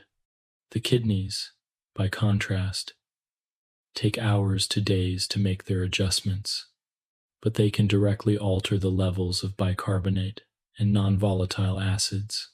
Together, the lungs and kidneys form a partnership, the lungs handling immediate changes, the kidneys handling long-term corrections. Without both, stability could not be maintained. This regulation is especially important because the reactions that sustain life are so sensitive to pH. Enzymes, the proteins that catalyze nearly every chemical process in the body, are shaped in ways that depend on hydrogen ion concentration. A small change in pH can alter their form and weaken their ability to function. Nerve impulses, too, depend on gradients of ions that are influenced by acidity. Muscle contraction, including that of the heart, is affected by pH as well. In this sense, acid-base balance is not an abstract number but a foundation of life, a condition upon which every action of the body depends. When you imagine this process, picture a still pond in which the water must remain clear and calm. Too much acidity is like too many fallen leaves, darkening the water and clogging its surface. Too much alkalinity is like an excess of silt, clouding the clarity from the opposite direction. The kidneys are like caretakers at the edge of this pond, gently removing what does not belong, ensuring that the waters remain steady. Their actions are not dramatic, but over time they preserve the pond's balance, allowing the life within to thrive. Another way to see this work is to picture a scale with acids on one side and bases on the other. Each meal you eat, each breath you take, each movement of muscle adds small weights to one side or the other. Without intervention, the scale would tip quickly. But the kidneys, with their ability to excrete hydrogen ions and conserve bicarbonate, are always adding and removing counterweights, restoring equilibrium. The scale never tips too far because these hidden regulators are always at work. Even during sleep, this regulation continues. As your breathing slows and deepens, carbon dioxide levels may shift slightly, but the kidneys remain vigilant, adjusting the composition of the urine to maintain balance. They do this without pause, without fatigue, ensuring that the chemistry of your blood is as steady at night as it is by day. It is part of their larger role as guardians of homeostasis, protecting the environment within which all life processes occur. It is easy to forget this work because it is invisible. You cannot feel the secretion of a hydrogen ion into a tubule, nor can you sense the reabsorption of bicarbonate into the blood. Yet these microscopic actions, multiplied across millions of nephrons, are the difference between life and disruption. They are the quiet movements that hold everything steady, a balance so reliable that it fades from awareness, leaving only the calm of health. As you drift deeper into stillness, you may take comfort in this hidden balance. Your body is not left unguarded. The kidneys are always listening to the chemistry of your blood, always adjusting the flow of ions, always ensuring that acidity and alkalinity remain in harmony. They are caretakers of the inner pond, keepers of the scale, silent stewards of stability, and because they do this faithfully, you are free to rest, to let go of thought, and to trust in the constancy of their care. 11. Hormonal partners in regulation. The urinary system, though precise in its own design, does not work in isolation. It is part of a larger conversation, a dialogue carried out in whispers of chemistry that travel through the blood. These whispers are hormones, tiny messengers that move from one organ to another, carrying signals that guide the kidneys in their choices. Without these hormonal partners, the urinary system could not adjust so gracefully to the constant changes in diet, activity, and environment. Together, they form a partnership that maintains balance across the whole body. One of the most important of these partners is antidiuretic hormone, or ADH, produced in the hypothalamus of the brain and released from the posterior pituitary gland. ADH is the body's way of telling the kidneys when to conserve water. When the blood becomes concentrated, when thirst rises, and water is scarce, ADH levels increase. This hormone travels to the collecting ducts of the nephron and makes their walls more permeable to water. Suddenly, water is drawn back into the bloodstream instead of leaving in urine, conserving fluid and restoring balance. When water is abundant, ADH levels fall, the collecting ducts become less permeable, and urine flows more freely. In this way, ADH serves as a direct line between the brain and the kidneys, a signal of how the body's water reservoir must be managed. Another partner is aldosterone, a hormone secreted by the adrenal glands, which sit like small caps atop the kidneys themselves. Aldosterone's message is about sodium and potassium, and through them, about water and blood pressure. When blood pressure falls or when sodium levels drop, aldosterone is released. It tells the distal tubules and collecting ducts of the nephron to reabsorb more sodium, which draws water back with it. raising blood volume and pressure. At the same time, it encourages the secretion of potassium, keeping this ion in balance. Aldosterone's influence is steady and powerful, ensuring that the blood's volume and composition remain within their proper range. These two hormones, ADH and aldosterone, often work together, complementing one another. ADH focuses on the direct movement of water, while aldosterone fine-tunes the balance of sodium and potassium. Together, they ensure that both the fluid itself and the electrolytes dissolved within it remain in harmony. Without them, the kidneys would still filter and reabsorb, but they would do so blindly, without the guidance that connects them to the wider needs of the body. With them, the kidneys become responsive and adaptable, adjusting moment by moment to changing conditions. Yet there are other hormonal voices in this conversation. The kidneys themselves release renin, an enzyme that begins the renin-angiotensin-aldosterone system, often abbreviated as RAAS. When blood pressure falls or blood flow to the kidney decreases, renin is secreted into the blood. It triggers a chain of reactions that ultimately produce angiotensin II, a powerful molecule that constricts blood vessels and stimulates the release of aldosterone. This system ensures that blood pressure is maintained, that the flow of blood to vital organs is never compromised. It is a feedback loop in which the kidneys not only respond to hormones but also create them, shaping the conversation as much as they listen to it.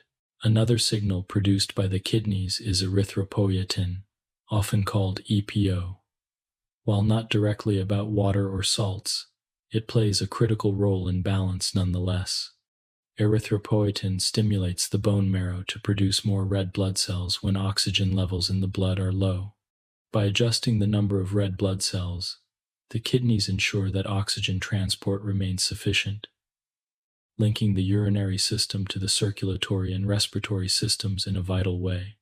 This shows how deeply the kidneys are woven into the fabric of the body's regulation, influencing not only fluid but also the very capacity of the blood to carry life's breath.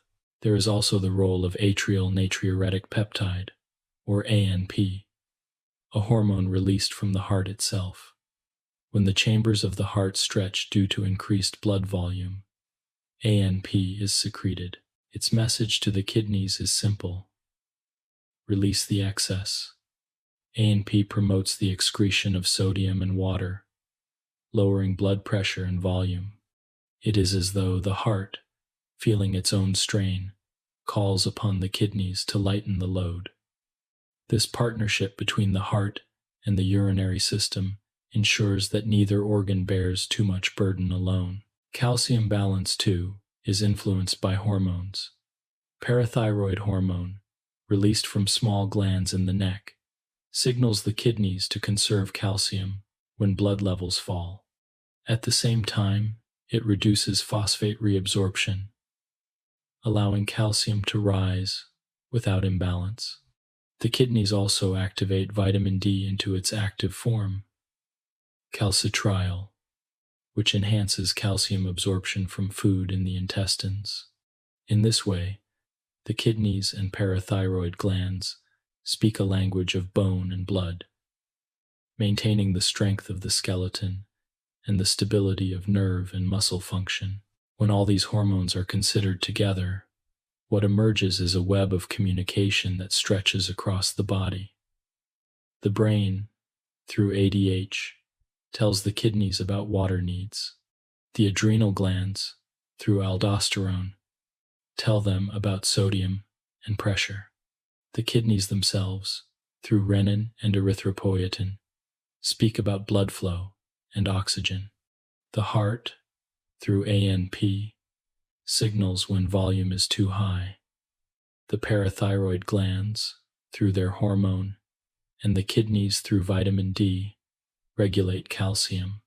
It is a dialogue with many voices, each one necessary, each one contributing to the larger harmony of homeostasis. The kidneys are not passive listeners in this conversation.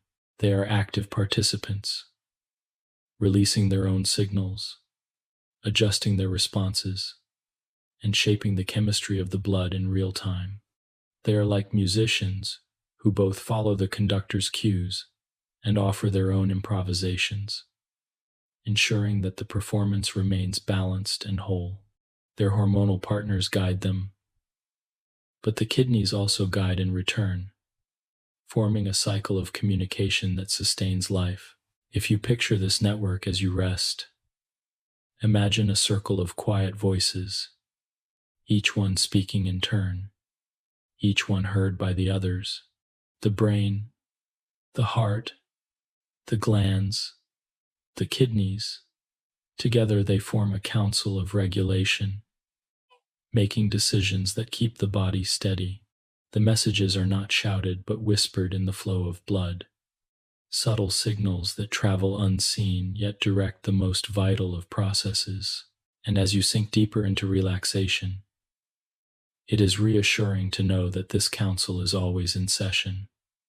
The conversation never ends. While you dream, hormones continue their quiet work, and the kidneys continue to listen and respond. The balance of fluids, salts, pressure, and oxygen is maintained through this ceaseless dialogue. 12.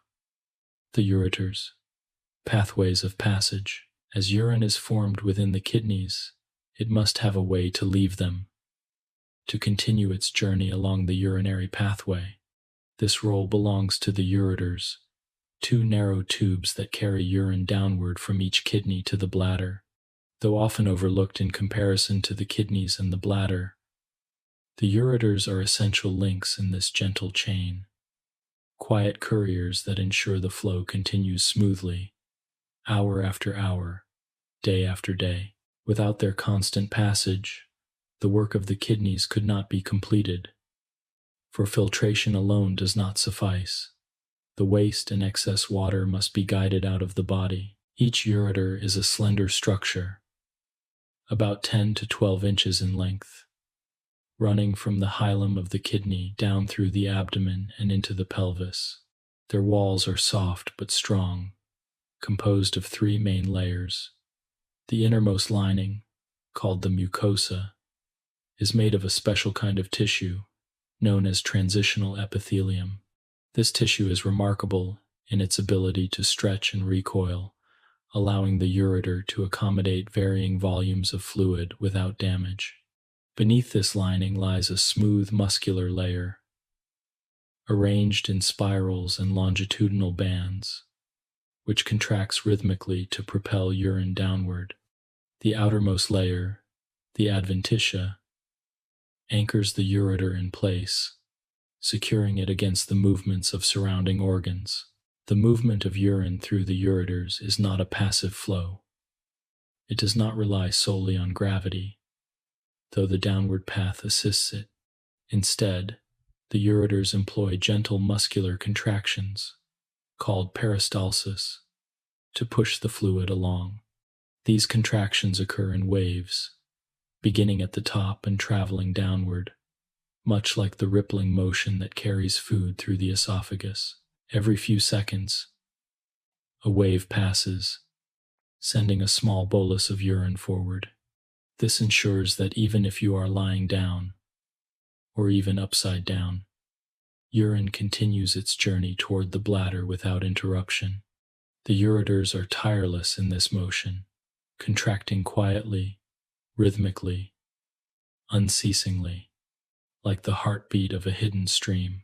At the point where each ureter enters the bladder, there is a small but clever design. The ureter does not pierce the bladder wall directly, but instead runs obliquely through it, creating a flap-like arrangement.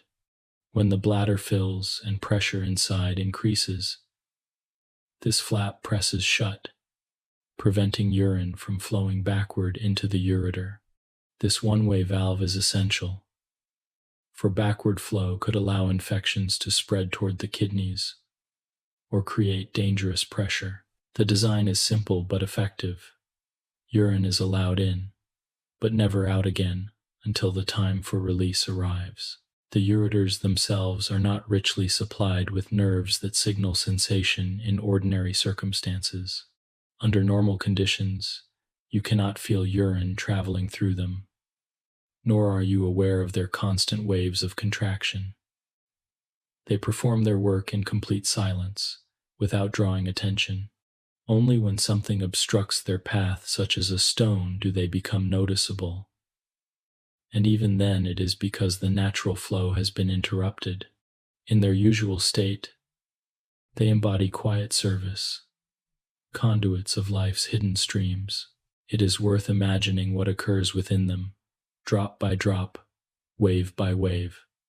At the top, near the kidney, a small bolus of urine enters the ureter, collected from the renal pelvis. A wave of muscle contraction begins, squeezing it gently forward. The bolus travels downward, cushioned by the walls, until it reaches the bladder and is delivered into the reservoir. Another bolus follows behind, then another, in a continuous sequence. Each wave is coordinated, neither too fast nor too slow, maintaining a steady rhythm.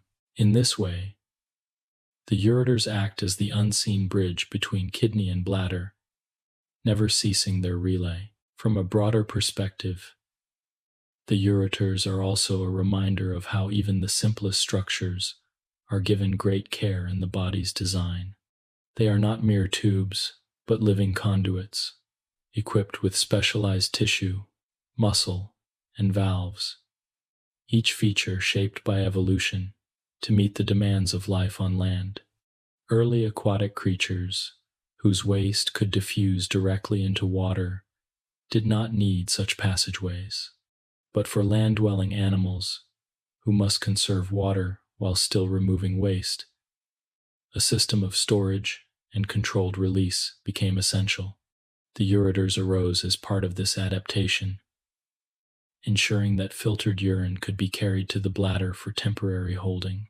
In their quiet form, they carry within them the story of survival, the story of how life moved from water to land and created new ways to endure.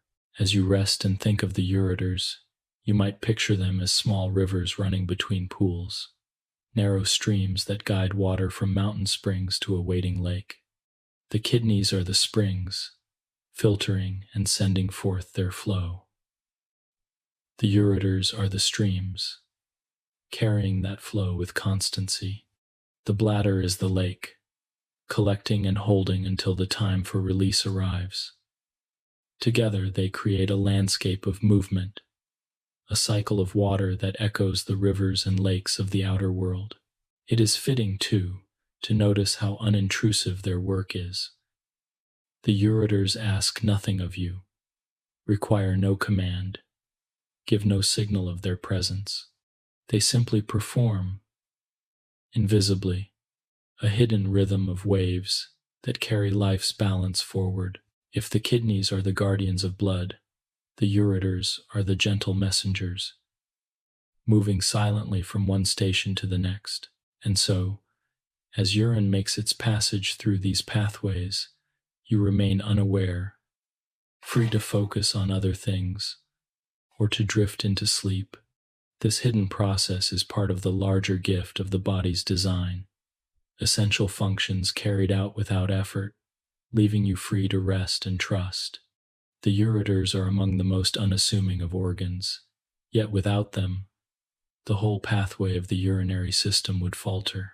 They are the threads that connect beginning to middle, ensuring that the flow of life continues uninterrupted. 13. The bladder as a reservoir. From the kidneys, through the narrow pathways of the ureters, urine eventually arrives at its place of quiet storage.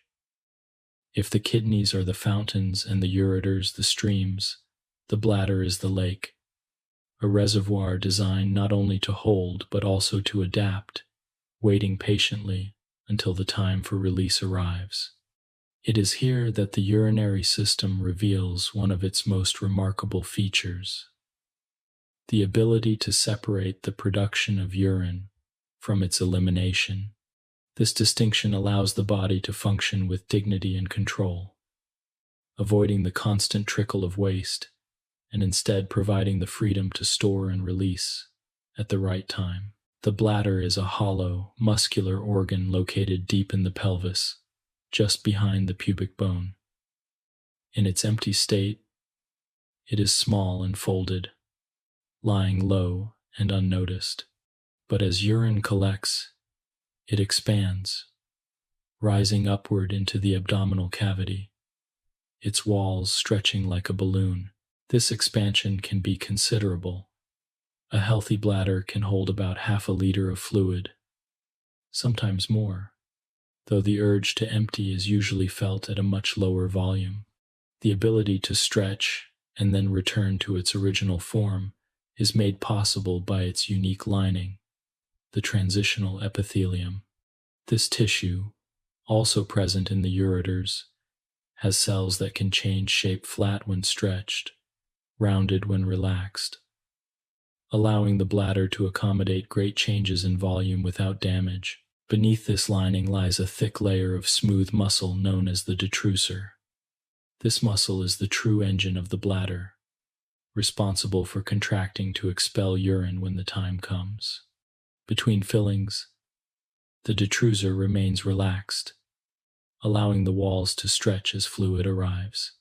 At the base of the bladder, where it narrows into the urethra, circular bands of muscle act as sphincters, keeping urine in place until the appropriate moment. These sphincters, one under involuntary control and the other under voluntary control, give humans the ability not only to store urine but also to choose the time of its release, a capacity that has profound importance for daily life. The process of filling and emptying the bladder is a gentle cycle, a rhythm that repeats itself many times each day. As urine flows in from the ureters, the walls of the bladder stretch, activating small sensory receptors that send signals to the spinal cord and brain.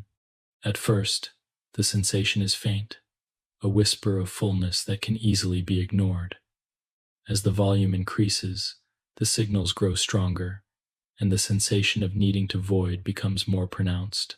Yet even then, the body has a choice. The brain can suppress the reflex to contract, keeping the sphincters closed, or it can allow the detrusor to contract and the sphincters to open, releasing the stored fluid. This delicate balance between reflex and control is what gives the bladder its remarkable adaptability. In this way, the bladder is not just a reservoir, but also a mediator between body and mind. It listens to the steady input of the kidneys and ureters, accepts what is given, and then negotiates with the nervous system about when to release. It is both passive and active, both container and participant. Its flexibility allows you to move through daily life without constant interruption, and its responsiveness ensures that waste is removed when the moment is right. The structure of the bladder also reflects the body's broader themes of efficiency and conservation. While storing urine, it ensures that water is not lost continuously but can be held until convenient. This is especially important for life on land, where access to water is not always constant. By creating a reservoir, the bladder allows the body to conserve and regulate fluid loss, an adaptation that has been vital to the survival of mammals across environments ranging from deserts to forests. The design of the bladder also holds subtle differences between males and females, shaped by the arrangement of surrounding organs. In males, the bladder lies above the prostate gland, which encircles the urethra as it exits. In females, the bladder sits in front of the uterus and vagina. These relationships explain some of the differences in bladder capacity, function, and common health issues between sexes. Yet in both, the essential role remains the same: a reservoir of quiet patience, expanding and contracting in rhythm with the flow of life. What is especially striking about the bladder is its ability to remain unnoticed until called upon. Most of the time, you are not aware of it. It fills silently, stretches without complaint, and waits without disturbance. Only when it reaches a certain point does it announce itself, and even then the announcement is gentle, a rising sense of fullness, rather than an urgent alarm. This calm patience reflects the broader theme of the urinary system: steady, unobtrusive service to balance and health. If you picture the bladder now, imagine it as a still lake in the center of a landscape. Streams from the kidneys feed into it, drop by drop, creating a gentle rise in its level. The lake does not overflow, nor does it dry up suddenly. Instead, it waits, holding its contents with ease, until a quiet channel is opened and the waters are released. This image captures the bladder's essence: patient, adaptable, and calm. The act of emptying the bladder, though simple in sensation, is itself a marvel of coordination. The detrusor contracts, the internal sphincter relaxes, and if the brain consents, the external sphincter opens. All of this occurs in harmony, guided by signals between the bladder, spinal cord, and higher centers of the brain. In infants, the process is purely reflexive, occurring whenever the bladder is full. As the nervous system matures, voluntary control is added, allowing the choice of time and place. In this way, the bladder's function is shaped not only by anatomy, but also by development and learning. As you rest, consider the bladder not as a mere vessel for waste, but as an organ of remarkable grace. It is both strong and flexible, both silent and responsive. It links the hidden work of the kidneys with the conscious choice of elimination, bridging the automatic and the voluntary. It serves you faithfully, filling and emptying in endless cycles, without pause, without strain, always adapting to your needs. And so, the bladder stands as a quiet reservoir, a symbol of patience and balance. It waits without urgency. It releases without force. It serves without drawing attention. In its simple cycle, it embodies the calm constancy of the urinary system as a whole, a reminder that even the most ordinary functions of the body are guided by elegance and care. 14. The urethra, the final pathway. As the bladder fills and patiently holds its store, there remains one last step in the urinary pathway, the final passage through which urine leaves the body. This is the urethra, a narrow channel that completes the long journey which began in the kidneys. It is the quiet conclusion to the urinary system's cycle, the final outlet of the hidden stream that has flowed through nephrons, ureters, and bladder. Though small in structure, the urethra plays a vital role, for it not only provides the passage of release but also embodies the delicate balance between reflex and control, between the involuntary rhythms of the body and the conscious choices of the mind. The urethra begins at the base of the bladder, at a region called the bladder neck. Here, the flow of urine is held in check by a muscular ring, known as the internal urethral sphincter. This sphincter is not under voluntary control. It opens automatically when the bladder contracts strongly enough to expel urine. A second sphincter, the external urethral sphincter, surrounds the urethra a little farther along. Unlike the first, this one is under voluntary control. It is made of skeletal muscle, the same type that moves arms and legs, and it allows you to choose when the act of release occurs.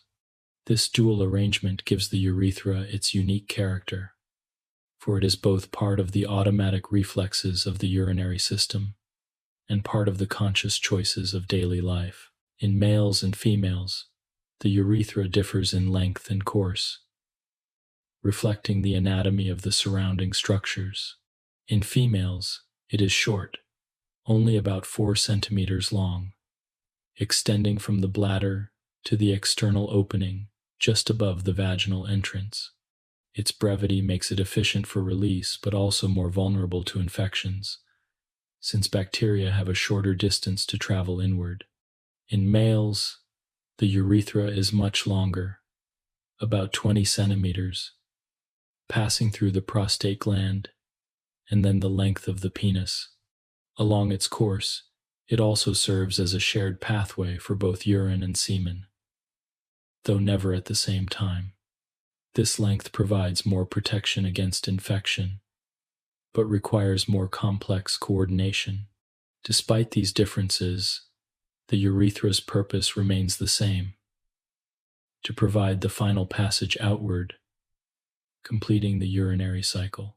The act of release itself, known as micturition, is a carefully coordinated event. As the bladder fills, stretch receptors in its walls send signals to the spinal cord and brain, announcing the growing volume. At first, these signals create only a gentle awareness, a reminder that fluid is accumulating. As the volume rises, the sensation strengthens, and the bladder begins to contract in small waves. If the moment is not right, the brain can hold the external sphincter closed, suppressing the reflex and postponing release. If the moment is right, the brain allows the sphincter to relax. The detrusor muscle contracts, the internal sphincter opens, and urine flows out smoothly through the urethra. It is an act that blends the automatic with the chosen, a rare moment where physiology and willpower converge. What is striking about the urethra is how quietly it completes the urinary system's work. All of the complex processes of filtration, reabsorption, and secretion that occur in the kidneys find their conclusion here, in the simple passage of fluid outward. The urethra does not need to perform intricate chemical adjustments, nor does it need to stretch and hold large volumes like the bladder. Its task is singular but essential: to open when the time is right, to guide the finished product of the kidney's work outward, and then to close again, sealing the body until the next cycle begins. In this sense, the urethra is like the final door in a long passageway. Behind it lies the entire architecture of the urinary system: the kidneys filtering blood, the ureters carrying streams, the bladder patiently storing. At the door's opening, the journey is complete, and what the body no longer needs is gently released back into the world. The door remains closed most of the time, opening only when the body and mind together decide that it is appropriate. This combination of reflex and control has deep significance. In infants, the urethra opens purely by reflex, whenever the bladder fills beyond its threshold. As the nervous system matures, voluntary control develops, and the child learns to coordinate the external sphincter with the signals from the bladder. This developmental milestone is one of the small but profound steps in human growth, marking the blending of automatic physiology with conscious awareness. In adults, this coordination continues, allowing flexibility and dignity in daily life. Even in sleep, when awareness is softened, the urethra remains sealed by the sphincters, protecting the body from involuntary release. The urethra is also shaped by its role as a guardian against backward flow. At rest, the sphincters remain closed, preventing not only leakage, but also the entry of external substances. This protection is vital, for the urethra is the only part of the urinary system open to the outside world, and it must therefore serve as a barrier as well as a passage. Its lining is made of epithelium that varies along its length, from transitional tissue near the bladder to stratified squamous tissue near its exit, each layer adapted to withstand the demands of its location. If you imagine the urethra now, picture it as a narrow channel at the end of a quiet river, opening into a broader sea. Most of the time, the channel is closed, holding the waters back, keeping the reservoir calm. When the moment is right, the channel opens, and the river flows outward in a smooth and natural stream. The opening is neither rushed nor forced, but simply the natural conclusion of the cycle. Afterward, the channel closes once again, waiting silently until the next tide is ready. And so, the urethra may be seen not as a simple tube, but as a finely tuned participant in the urinary system's balance.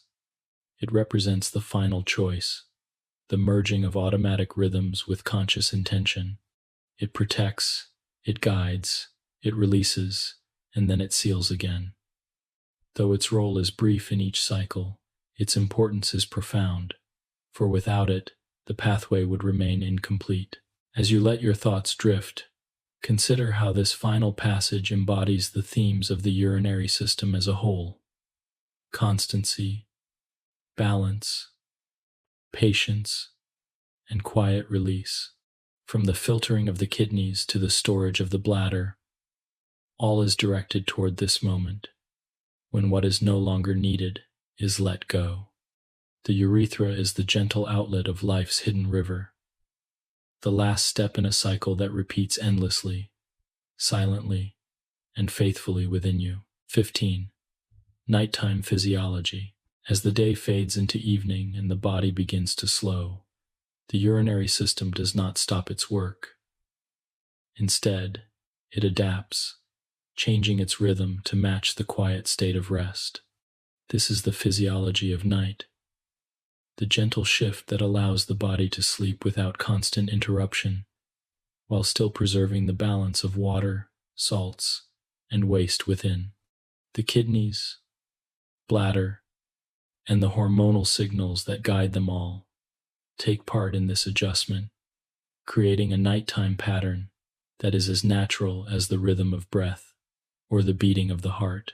During waking hours, the kidneys filter blood at a steady pace, producing urine in volumes that reflect both the body's needs and the intake of food and drink. But at night, when sleep takes hold, the pace subtly changes. Blood flow to the kidneys decreases slightly, and the rate of filtration slows. This is not a shutting down of function, but rather a softening of the process, a lowering of activity in keeping with the rest of the body. The reduced pace conserves water and prevents the bladder from filling too quickly, giving the sleeper longer hours of uninterrupted rest. A key player in this change is antidiuretic hormone, or ADH. As darkness falls and the brain senses the approach of sleep, ADH levels rise, increasing the reabsorption of water in the kidneys' collecting ducts. With more water drawn back into the blood, less passes into urine, and the urine that is produced becomes more concentrated. This rise in ADH is part of the body's circadian rhythm, the internal clock that aligns physiology with the cycle of day and night. It is why, in healthy conditions, urine output is lower at night and higher during the day. Without this adjustment, the bladder would fill quickly during sleep, waking you frequently. With it, the system grants you the gift of long stretches of rest. The bladder too adapts to the rhythm of night. Its muscle walls relax, allowing greater expansion, and its nerves grow less sensitive to stretch. This means that it can hold larger volumes before signaling fullness. The sphincters at its base remain closed, guarding against involuntary release, and the communication between bladder and brain becomes quieter, less insistent. Only when the bladder reaches a true limit does it send a stronger signal, one capable of rousing the sleeper. This balance ensures that the need to void does not intrude too soon, while still protecting the body from overfilling. Nighttime physiology also reflects the broader balance of water and salts in the body. When lying down, fluid that may have collected in the legs during the day is returned to circulation, changing the distribution of water in the body. The kidneys respond by adjusting their filtration and reabsorption, guided by hormones such as aldosterone. Sodium levels are carefully monitored, as are potassium and other electrolytes, to ensure that the chemistry of the blood remains steady even as posture and activity shift. The urinary system is sensitive to these changes, always listening, always adjusting, even in the stillness of sleep. This nighttime pattern is part of the larger circadian rhythm that governs nearly every organ system. Just as the heart rate slows, the breathing deepens, and the digestive system grows quiet, the kidneys and bladder also fall into their nightly rhythm. It is not a complete rest but a gentle recalibration, conserving resources and allowing sleep to be deeper and more continuous. In this way, the urinary system participates in the renewal of the body, supporting the restorative power of rest. For most of human history, this rhythm has aligned with natural cycles of light and darkness. With the setting of the sun, activity waned, and sleep followed soon after. The body's internal signals evolved to anticipate this pattern, increasing ADH release at night and lowering urine production. Even in the modern world, with artificial light and irregular schedules, the rhythm persists, though it can be disrupted by changes in routine, age, or illness. In healthy balance, however, the rhythm of the urinary system continues to mirror the rhythm of the day, a quiet partnership between physiology and the turning of the earth. It is worth noting that this nighttime physiology is not only a matter of convenience, but also of survival. By conserving water overnight, the kidneys ensure that the body does not become dehydrated during long hours without drinking. By concentrating urine, they preserve vital fluids, while still removing wastes. By reducing signals from the bladder, they allow uninterrupted sleep, which in turn restores the nervous system, immune system, and every organ. The urinary system, in adjusting its rhythm, supports not only balance, but also the healing power of rest itself. When you imagine this process, think of a river whose flow slows as night descends. During the day, the river runs briskly, carrying water and nutrients swiftly along. At night, the current softens, still moving, still alive, but calmer, quieter, conserving its strength. The kidneys are the source of this river, the bladder its reservoir, the urethra its outlet, and together they change their rhythm with the changing of the light. The result is a harmony that supports both waking activity and sleeping restoration. As you drift deeper into stillness, you can take comfort in this gentle rhythm. Even now, as you rest, your kidneys are adjusting their flow. Your bladder is expanding quietly. Your body is conserving water and maintaining balance. The signals are softened, the pace slowed, all in service of your rest. The urinary system does not demand attention but aligns itself with the needs of sleep, protecting balance while granting peace. And so, nighttime physiology is not a shutting down, but a tuning down, a soft hum rather than a silence, a gentler rhythm rather than a pause. It is one more example of how the body cares for itself, adapting to cycles of day and night, balancing the needs of wakefulness with the gift of rest. In its quiet way, the urinary system participates in the renewal of life, holding you steady while you dream, and preparing you to rise again with the morning light. 16. The urinary system and other organs. The urinary system, though complete in its own pathway of kidneys, ureters, bladder, and urethra, does not stand apart from the rest of the body. It is part of a larger web, intricately connected to other organs and systems. each one relying on the others for stability and balance. To look at the urinary system in isolation is useful for understanding its details, but in truth, it is never alone. Its work influences and is influenced by the heart, the lungs, the digestive organs, the bones, and even the brain. This interconnectedness is one of the quiet marvels of the body systems that seem distinct, are, in reality, parts of one great whole. The most direct relationship is with the cardiovascular system. Every drop of blood that flows through the kidneys comes from the heart, carried by the great arteries and returned by the veins. The kidneys, in turn, shape the very volume of this blood, deciding how much water remains in circulation and how much is released. If blood volume rises, the kidneys can excrete more water and sodium, reducing pressure on the vessels and the heart.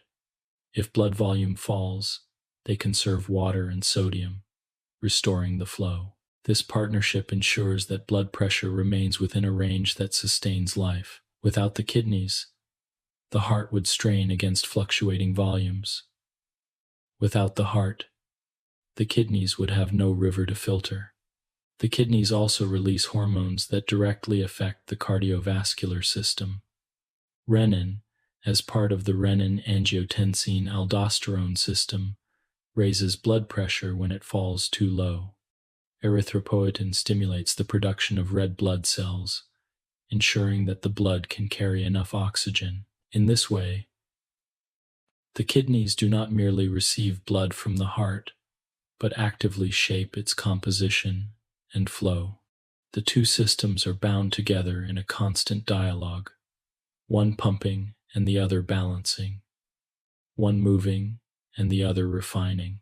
The respiratory system is another close partner. The lungs and kidneys work together to maintain the acid-base balance of the blood. As you breathe, carbon dioxide leaves the body, reducing acidity. The kidneys complement this by excreting hydrogen ions and conserving bicarbonate, long-term adjustments that stabilize pH. If the lungs falter, the kidneys compensate by increasing their excretion of acids. If the kidneys falter, the lungs adjust their breathing to remove more or less carbon dioxide. It is a partnership of immediate and gradual responses, a balance between the quick breath of the lungs and the steady correction of the kidneys. The digestive system, too, is linked with the urinary system.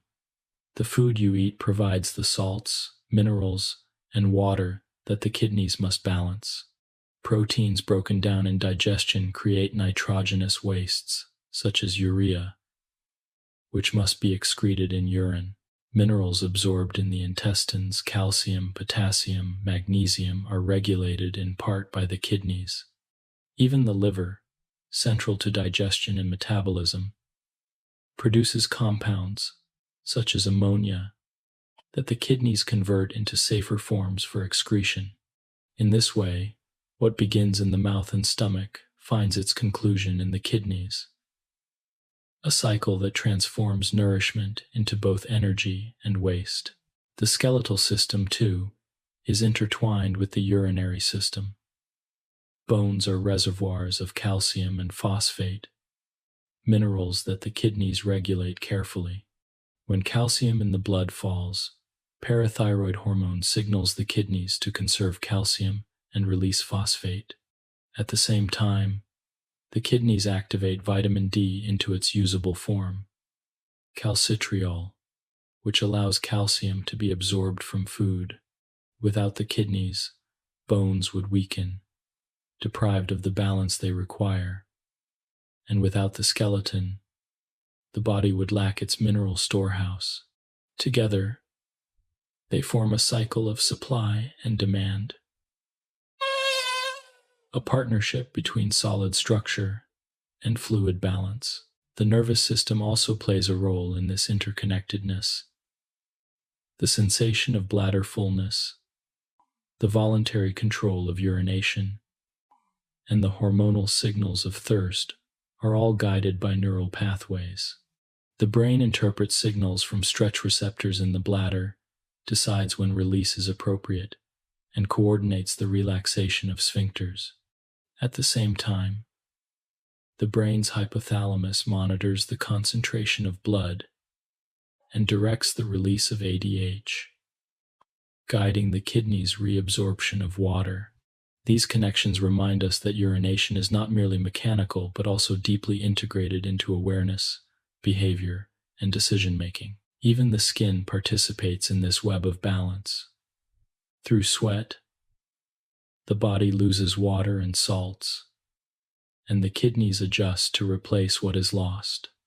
On a hot day, when sweating is heavy, urine output decreases as the kidneys conserve water. On a cool day, when sweating is minimal, urine output rises.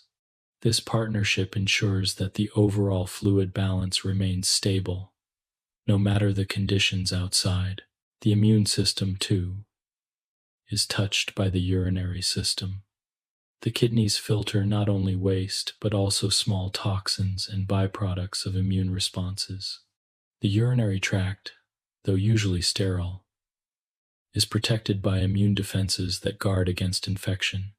When the system is challenged by bacteria, the immune and urinary systems respond together, with white blood cells appearing in urine as evidence of their collaboration. These connections show that the urinary system is never working alone. Its filtering of blood depends on the heart's pumping. Its adjustments of acidity complement the lungs' breathing.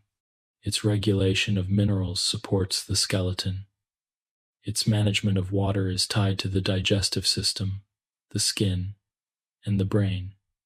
It is one voice in a great chorus, one instrument in an orchestra of life. When you imagine these connections, you might picture a great web stretched across the body. At each point in the web lies an organ system, vibrating with its own rhythm. The kidneys and urinary system are part of this web, connected to every other point, responding to each vibration with adjustments of their own. The web remains steady because each point contributes to the whole, and because the connections bind them together. As you sink deeper into rest, you may take comfort in this image. Your body is not a set of isolated parts, but a connected whole, each organ speaking to the others, each system adjusting for balance. The urinary system, though quiet and often unnoticed, is a vital part of this conversation. It listens, it responds, it contributes to the harmony. Its work supports not only itself, but also the heart, the lungs, the bones, the brain, and every other part of you. 17. Evolutionary perspectives. To understand the urinary system as it exists within us today, it is helpful to step back and look across the long arc of evolution. For the kidneys, ureters, bladder, and urethra are not simply isolated designs, but the product of countless generations of adaptation. Their form and function have been shaped by the needs of life in different environments, first in the oceans, then in rivers and streams, and eventually on the dry lands of Earth. The urinary system carries within it the story of survival, a quiet reflection of how life learned to balance water and waste in a world of constant change. The earliest organisms had no kidneys at all. Single-celled life forms living in water relied on simple diffusion to maintain balance. Waste products drifted out through their membranes, while essential salts and water moved in or out depending on the surrounding environment. In this simple exchange, there was no need for complex organs. The ocean itself provided the balance, its vastness buffering the cells from sudden changes. But as life grew more complex and moved into varied environments, simple diffusion was no longer enough. Larger, multicellular creatures required specialized systems to regulate their inner seas, for their survival now depended not only on the outer world but also on maintaining their own internal stability. In the earliest animals with dedicated excretory systems, simple structures known as protonephridia and metanephridia appeared. These were found in creatures such as flatworms and annelids. They were essentially networks of tubules, with cilia beating to draw fluid in, filter it, and carry waste outward. They were primitive kidneys, serving the same purpose of balance and excretion, though without the intricate design of the vertebrate nephron. In these small organisms, such structures were sufficient, ensuring that waste was removed and water conserved in a world where environments could vary from fresh streams to salty tides. As vertebrates emerged, the design of the kidney began to take shape. Early fish living in the oceans faced a particular challenge. The seawater around them was far saltier than their own internal fluids. To survive, they needed to prevent dehydration, for water tended to leave their bodies by osmosis. Their kidneys evolved to excrete concentrated salts while conserving water, and they developed specialized gills that also played a role in regulating balance. Freshwater fish, by contrast, faced the opposite challenge. Surrounded by water less salty than themselves, they risked constant flooding as water entered their bodies. Their kidneys adapted by excreting large volumes of dilute urine, releasing the excess water while conserving valuable salts. In these twin strategies, conserving water in the sea, releasing water in rivers, we see the adaptability of the kidney's design to different environments. When vertebrates moved onto land, a new set of challenges arose. On land, water was no longer constantly available, and conservation became essential. It was here that the loop of Henle evolved, a structure unique to birds and mammals. This loop allowed the production of concentrated urine, enabling the retention of water while still excreting waste. Desert animals, such as kangaroo rats, possess especially long loops of Henle, allowing them to produce urine so concentrated that they can survive without ever drinking liquid water, relying entirely on the moisture from food. In contrast, animals in wetter environments often have shorter loops, as extreme conservation is not as necessary. The length of this loop, tucked deep within the medulla of the kidney, is a quiet reflection of the environment in which each species lives.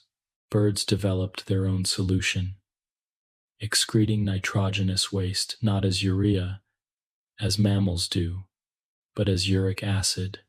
This paste-like substance contains little water, allowing birds to conserve fluid while also reducing the weight of stored waste, an advantage for flight.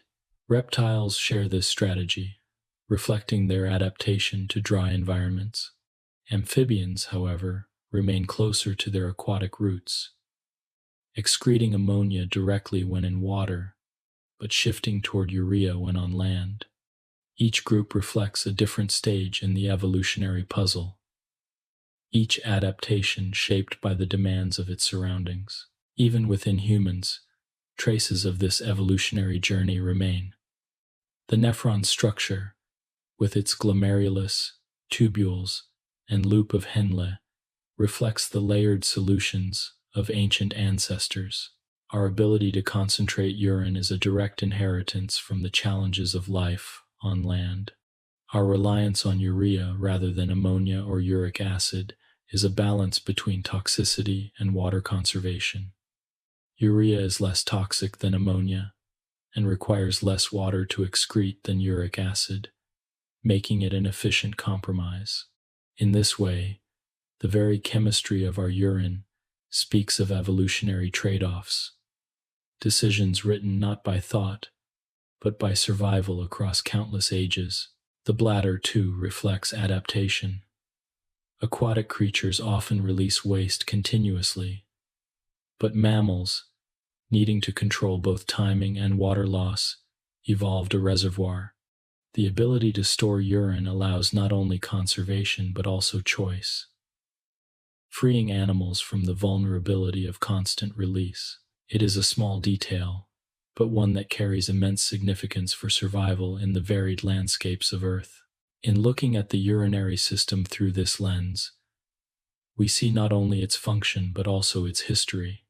Every feature, the concentrating power of the nephron, the presence of a bladder, the hormonal controls of ADH and aldosterone arose because of the pressures of environment and the needs of survival. It is a system shaped not in isolation but in dialogue with oceans, rivers, deserts, and skies. Each adaptation is a response to the timeless challenge of life, how to keep the inner sea of the body in balance with the world outside. As you think of this evolutionary story, you might imagine a long journey, beginning in the ancient seas and ending in the present moment. At first, simple cells exchanging with the water around them, then primitive tubules filtering fluids, then fish adjusting to salt and fresh water, then amphibians straddling both worlds, then reptiles and birds conserving water on land and in air. Finally, mammals with their concentrating kidneys and reservoirs of storage. Each step adding complexity, each adaptation preserving the same essential goal, balance. And within you now, this long history continues. Your kidneys, with their nephrons and loops, are living echoes of ancient adaptations. Your bladder, with its capacity to store, reflects the needs of ancestors who walked on dry ground. Even the chemistry of your urine is part of this story, the end result of countless generations finding solutions to the same challenge. The urinary system is not only a part of your body, it is part of the Earth's history, a quiet testimony to the resilience of life. 18. Variations across the animal kingdom. The urinary system, though similar in its purpose across all animals, is not identical in form. Life on Earth is astonishingly diverse, and with that diversity comes an equally wide range of strategies for removing waste and conserving water. While humans and other mammals rely on kidneys that produce urea and urine, other creatures have evolved their own adaptations, each one shaped by the environment in which they live. To look at these variations is to see the same theme of balance expressed in many different ways, each suited perfectly to its context. Among mammals, the ability to concentrate urine is especially refined. Desert-dwelling mammals, such as the kangaroo rat, provide some of the most remarkable examples. These small rodents live in arid landscapes where water is scarce, yet they can survive without ever drinking liquid water. Instead, they extract moisture from the seeds they eat and conserve it with extraordinary efficiency. Their kidneys have very long loops of Henle, allowing them to concentrate urine to levels many times higher than their own blood plasma. The urine they produce is thick and minimal, conserving nearly every drop of water within their bodies. This adaptation is a perfect answer to desert life, where every drop counts. Camels, too, are masters of water conservation. Though often thought to store water in their humps, the truth is different. The humps store fat, which can be metabolized for both energy and water. Their kidneys and intestines work together to conserve water so effectively that their urine can be almost syrup-like in concentration. While their droppings are so dry, they can be used as fuel. These adaptations allow camels to travel for long distances across dry landscapes, going many days without drinking, and still maintain the balance of fluids within their bodies. In contrast, animals that live in water face very different challenges. Freshwater fish are surrounded by water that is less salty than their own body fluids. Water constantly enters their bodies by osmosis, threatening to dilute their blood. Their kidneys respond by excreting large volumes of very dilute urine, releasing excess water while conserving salts. Saltwater fish face the opposite challenge. Surrounded by salty water, they risk losing water from their bodies. Their kidneys excrete small amounts of very concentrated urine, and their gills actively pump out salts, conserving water as much as possible. In this way, two kinds of fish, living in opposite environments, have kidneys adapted to opposite strategies. Amphibians, creatures of both land and water, demonstrate a balance between these extremes. Frogs, for example, excrete dilute urine when living in water, but when on land, they switch to conserving water by producing more concentrated urine. Their skin also plays a role, absorbing water directly from moist environments. This dual strategy reflects their place in evolution, bridging the worlds of water and land, and their kidneys mirror this flexibility. Birds and reptiles, on the other hand, take a different path altogether. Instead of excreting nitrogen waste as urea, they produce uric acid, a paste-like substance that contains very little water. This adaptation is especially useful in dry environments, where conserving water is essential. For birds, it also has the advantage of being light and compact, reducing the burden of stored waste during flight.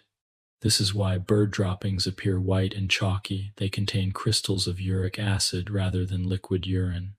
Turtles, lizards, and snakes share this strategy, conserving water in arid conditions, while still removing the byproducts of metabolism.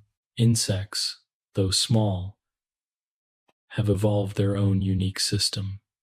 They do not have kidneys, but instead possess Malpighian tubules, fine structures that extend from their intestines. These tubules collect waste and transport it into the digestive tract, where water can be reabsorbed before the waste is excreted. In dry environments, insects can reclaim nearly all of their water, producing solid uric acid pellets as waste. This efficiency is one reason insects are so successful in surviving across nearly every habitat on Earth. Even within mammals, there are subtle variations. Beavers, who live in watery environments, have relatively short loops of Henle, producing less concentrated urine. In contrast, desert rodents extend their loops deep into the medulla of the kidney, producing some of the most concentrated urine known in the animal kingdom. These differences remind us that the kidney's structure is not fixed but adaptable, shaped by the pressures of survival in each environment.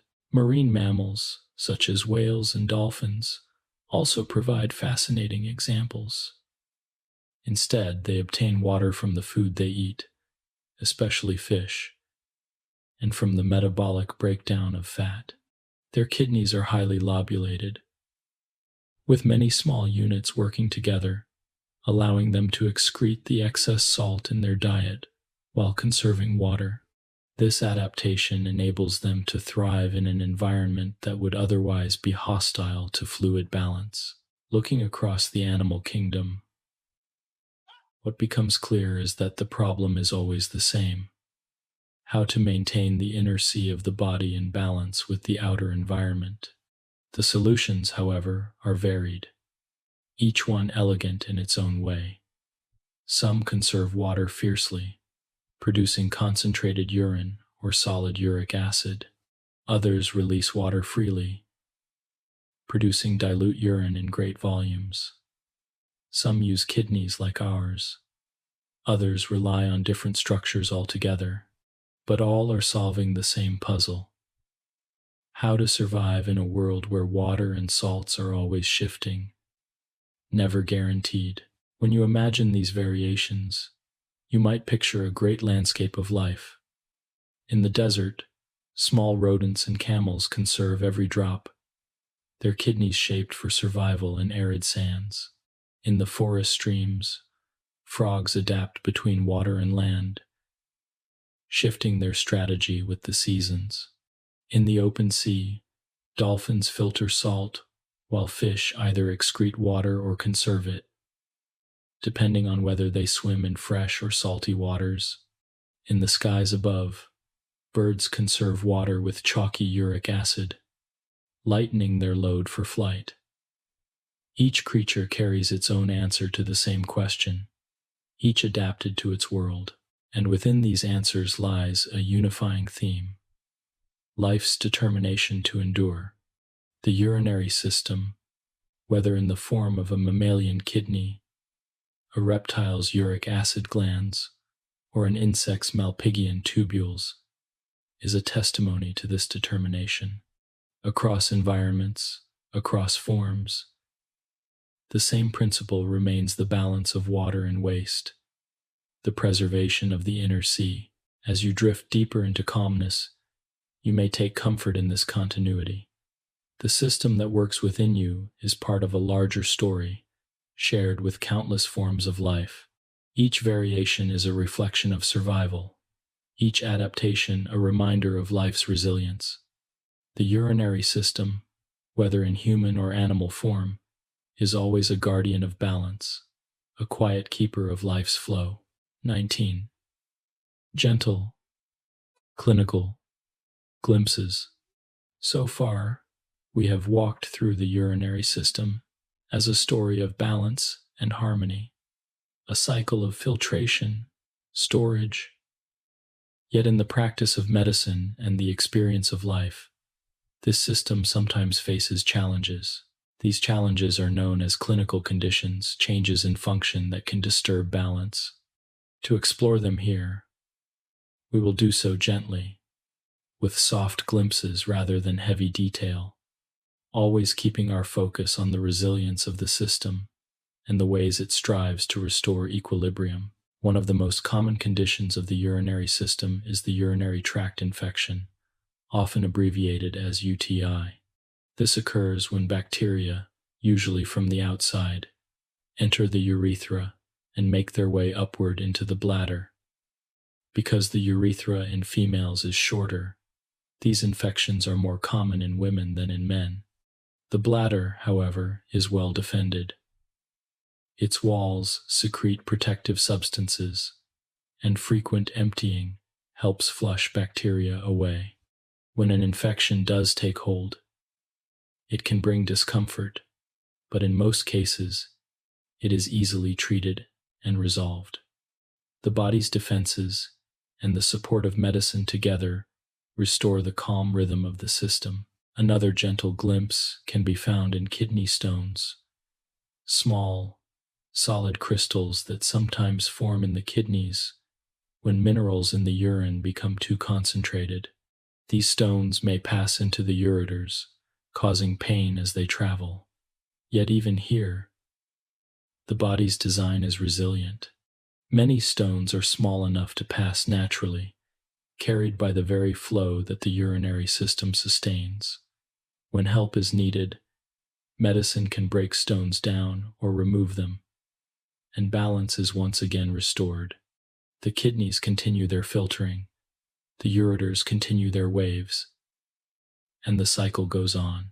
Chronic conditions such as high blood pressure and diabetes can also touch the urinary system. Because the kidneys filter so much blood, they are sensitive to changes in its chemistry and pressure. Over time, these conditions can place strain on the delicate filters of the nephrons. Yet the kidneys are patient organs, able to function even when part of their tissue is affected. They have a remarkable reserve, with each kidney containing far more nephrons than are strictly needed.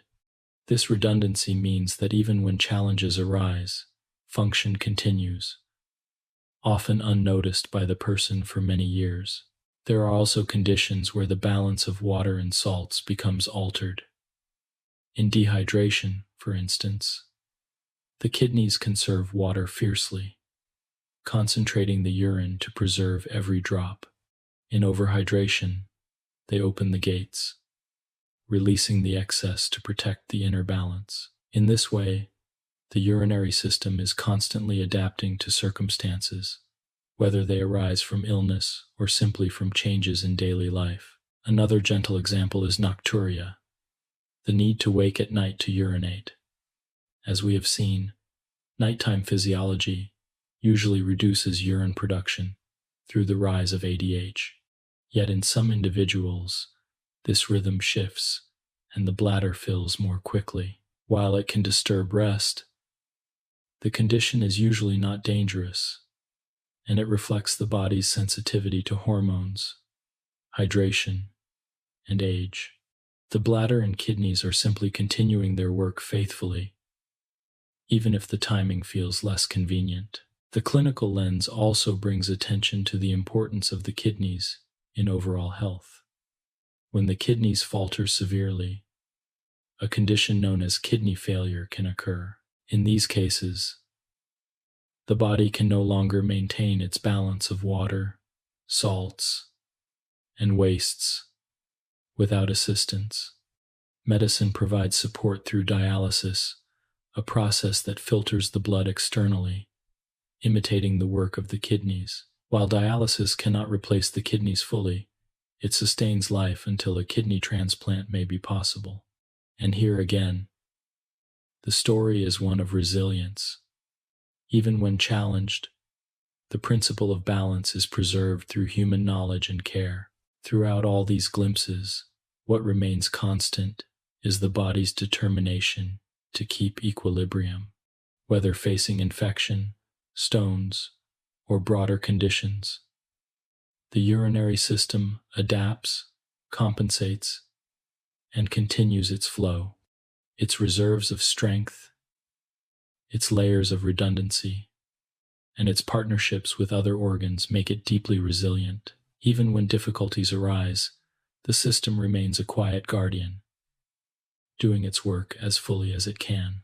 When you think of these conditions in the calm of rest, let them be reminders not of fragility but of endurance. The urinary system, like the rest of the body, is not static but dynamic, responding to changes, healing when hurt, adapting when strained. Medicine, too, is part of this story, a way of supporting the natural processes when they need assistance. Together, body and care form a partnership that sustains balance, even in times of challenge. To picture this now, imagine a river that sometimes faces obstacles. At times, stones fall into it, or its banks are narrowed, or its waters are clouded. Yet the river finds ways around these obstacles, flowing past them, reshaping its course, or waiting for the current to clear. The urinary system is such a river, sometimes challenged, but always flowing. And so, gentle clinical glimpses remind us not only of the challenges that may arise, but also of the constancy of the system. They show how deeply balance is valued, how strongly life works to preserve it, and how medicine, when needed, joins the effort. The urinary system remains a faithful companion, always striving for harmony, always serving in silence, even when the path is not entirely smooth. 20.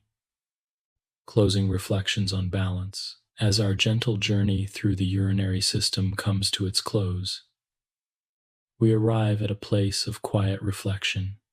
Over these many parts, we have followed the flow of blood into the kidneys, traced the path of urine through nephrons, ureters, bladder, and urethra, and explored the subtle ways in which this system maintains balance in partnership with the rest of the body. What emerges is not only an understanding of anatomy and physiology, but also an appreciation for the quiet constancy that sustains life. The urinary system is not dramatic. It does not clamor for attention like the heartbeat that can be felt in the chest, or the breath that rises and falls with every moment. Its work is silent, hidden, unnoticed. And yet, every drop of blood passes through the kidneys. Every molecule of waste is filtered. Every level of water and salt is adjusted. It is a rhythm so steady that you rarely notice it, but without it, balance would be lost in only a matter of hours. The system embodies three great principles: filtration, conservation, and release. The kidneys filter, separating what is needed from what is not. The nephrons conserve, reclaiming water and valuable substances with exquisite precision. The bladder stores patiently, waiting until the time is right, and the urethra releases, completing the cycle with calm simplicity. Together, these steps form a continuous stream of life, a cycle that mirrors the broader cycles of nature, the flow of rivers, the rise and fall of tides, the turning of day into night. It is also a story of partnership. The kidneys do not work alone, but in constant dialogue with hormones, the heart, the lungs, the skeleton, the nervous system, and even the skin. Each contributes, each listens, each responds. The urinary system is both a participant and a guide in this web of connection. Its adjustments keep blood pressure steady, oxygen carried, calcium balanced, acids neutralized, and water conserved. In this way, the system is not only about excretion, but about harmony, ensuring that the inner environment remains stable, even when the outer environment changes. Through evolution, the urinary system has been shaped by the pressures of survival, from single cells in the ocean, to fish in rivers, to amphibians straddling water and land, to reptiles, birds, and mammals. Each adaptation reflects the same fundamental challenge: how to keep the body's inner sea in balance. The kidney's loop of Henle, the bird's uric acid, the insect's Malpighian tubules, all are variations on the same theme. In you now, the human kidney carries this history, a living memory of how life has endured across ages. We also glanced at the ways the system may be challenged by infection, stones, or chronic illness. Even here, the theme was one of resilience. The kidneys have reserves of strength, the bladder adapts, the body compensates, and when nature needs help, medicine steps in, joining the effort to maintain balance. The story of the urinary system is not only one of function but also of endurance, a reminder that life is not fragile but deeply resilient, always striving to restore equilibrium. As you reflect on all you have heard, let the urinary system become more than anatomy. See it as a symbol of life's quiet perseverance, a guardian of harmony that works without rest, without complaint, without recognition. It is a river within you, flowing always, cleansing and balancing, sustaining the conditions for every cell to thrive. To imagine it now, close your eyes and picture a hidden spring at the base of a mountain. From this spring, water flows downward through narrow channels, gathering into a lake, and then continuing as a stream into the wider world. The water is clear, always moving, always renewing itself. It does not demand attention, but its presence sustains the land around it.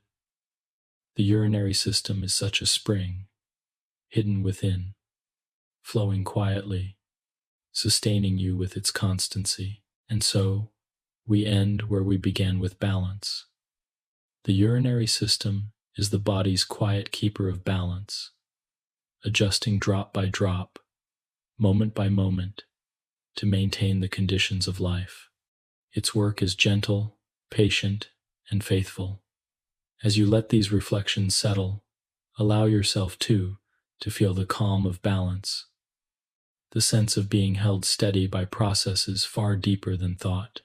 Your body, through the constancy of the urinary system, is always caring for you, always maintaining harmony, always flowing toward life. Let this thought accompany you into rest, like the sound of a soft stream in the distance. The kidneys continue their filtering, the bladder its waiting, the urethra its guarding, The flow never ceases. The balance never falters. The river within remains steady. You are sustained. You are kept. You are in balance.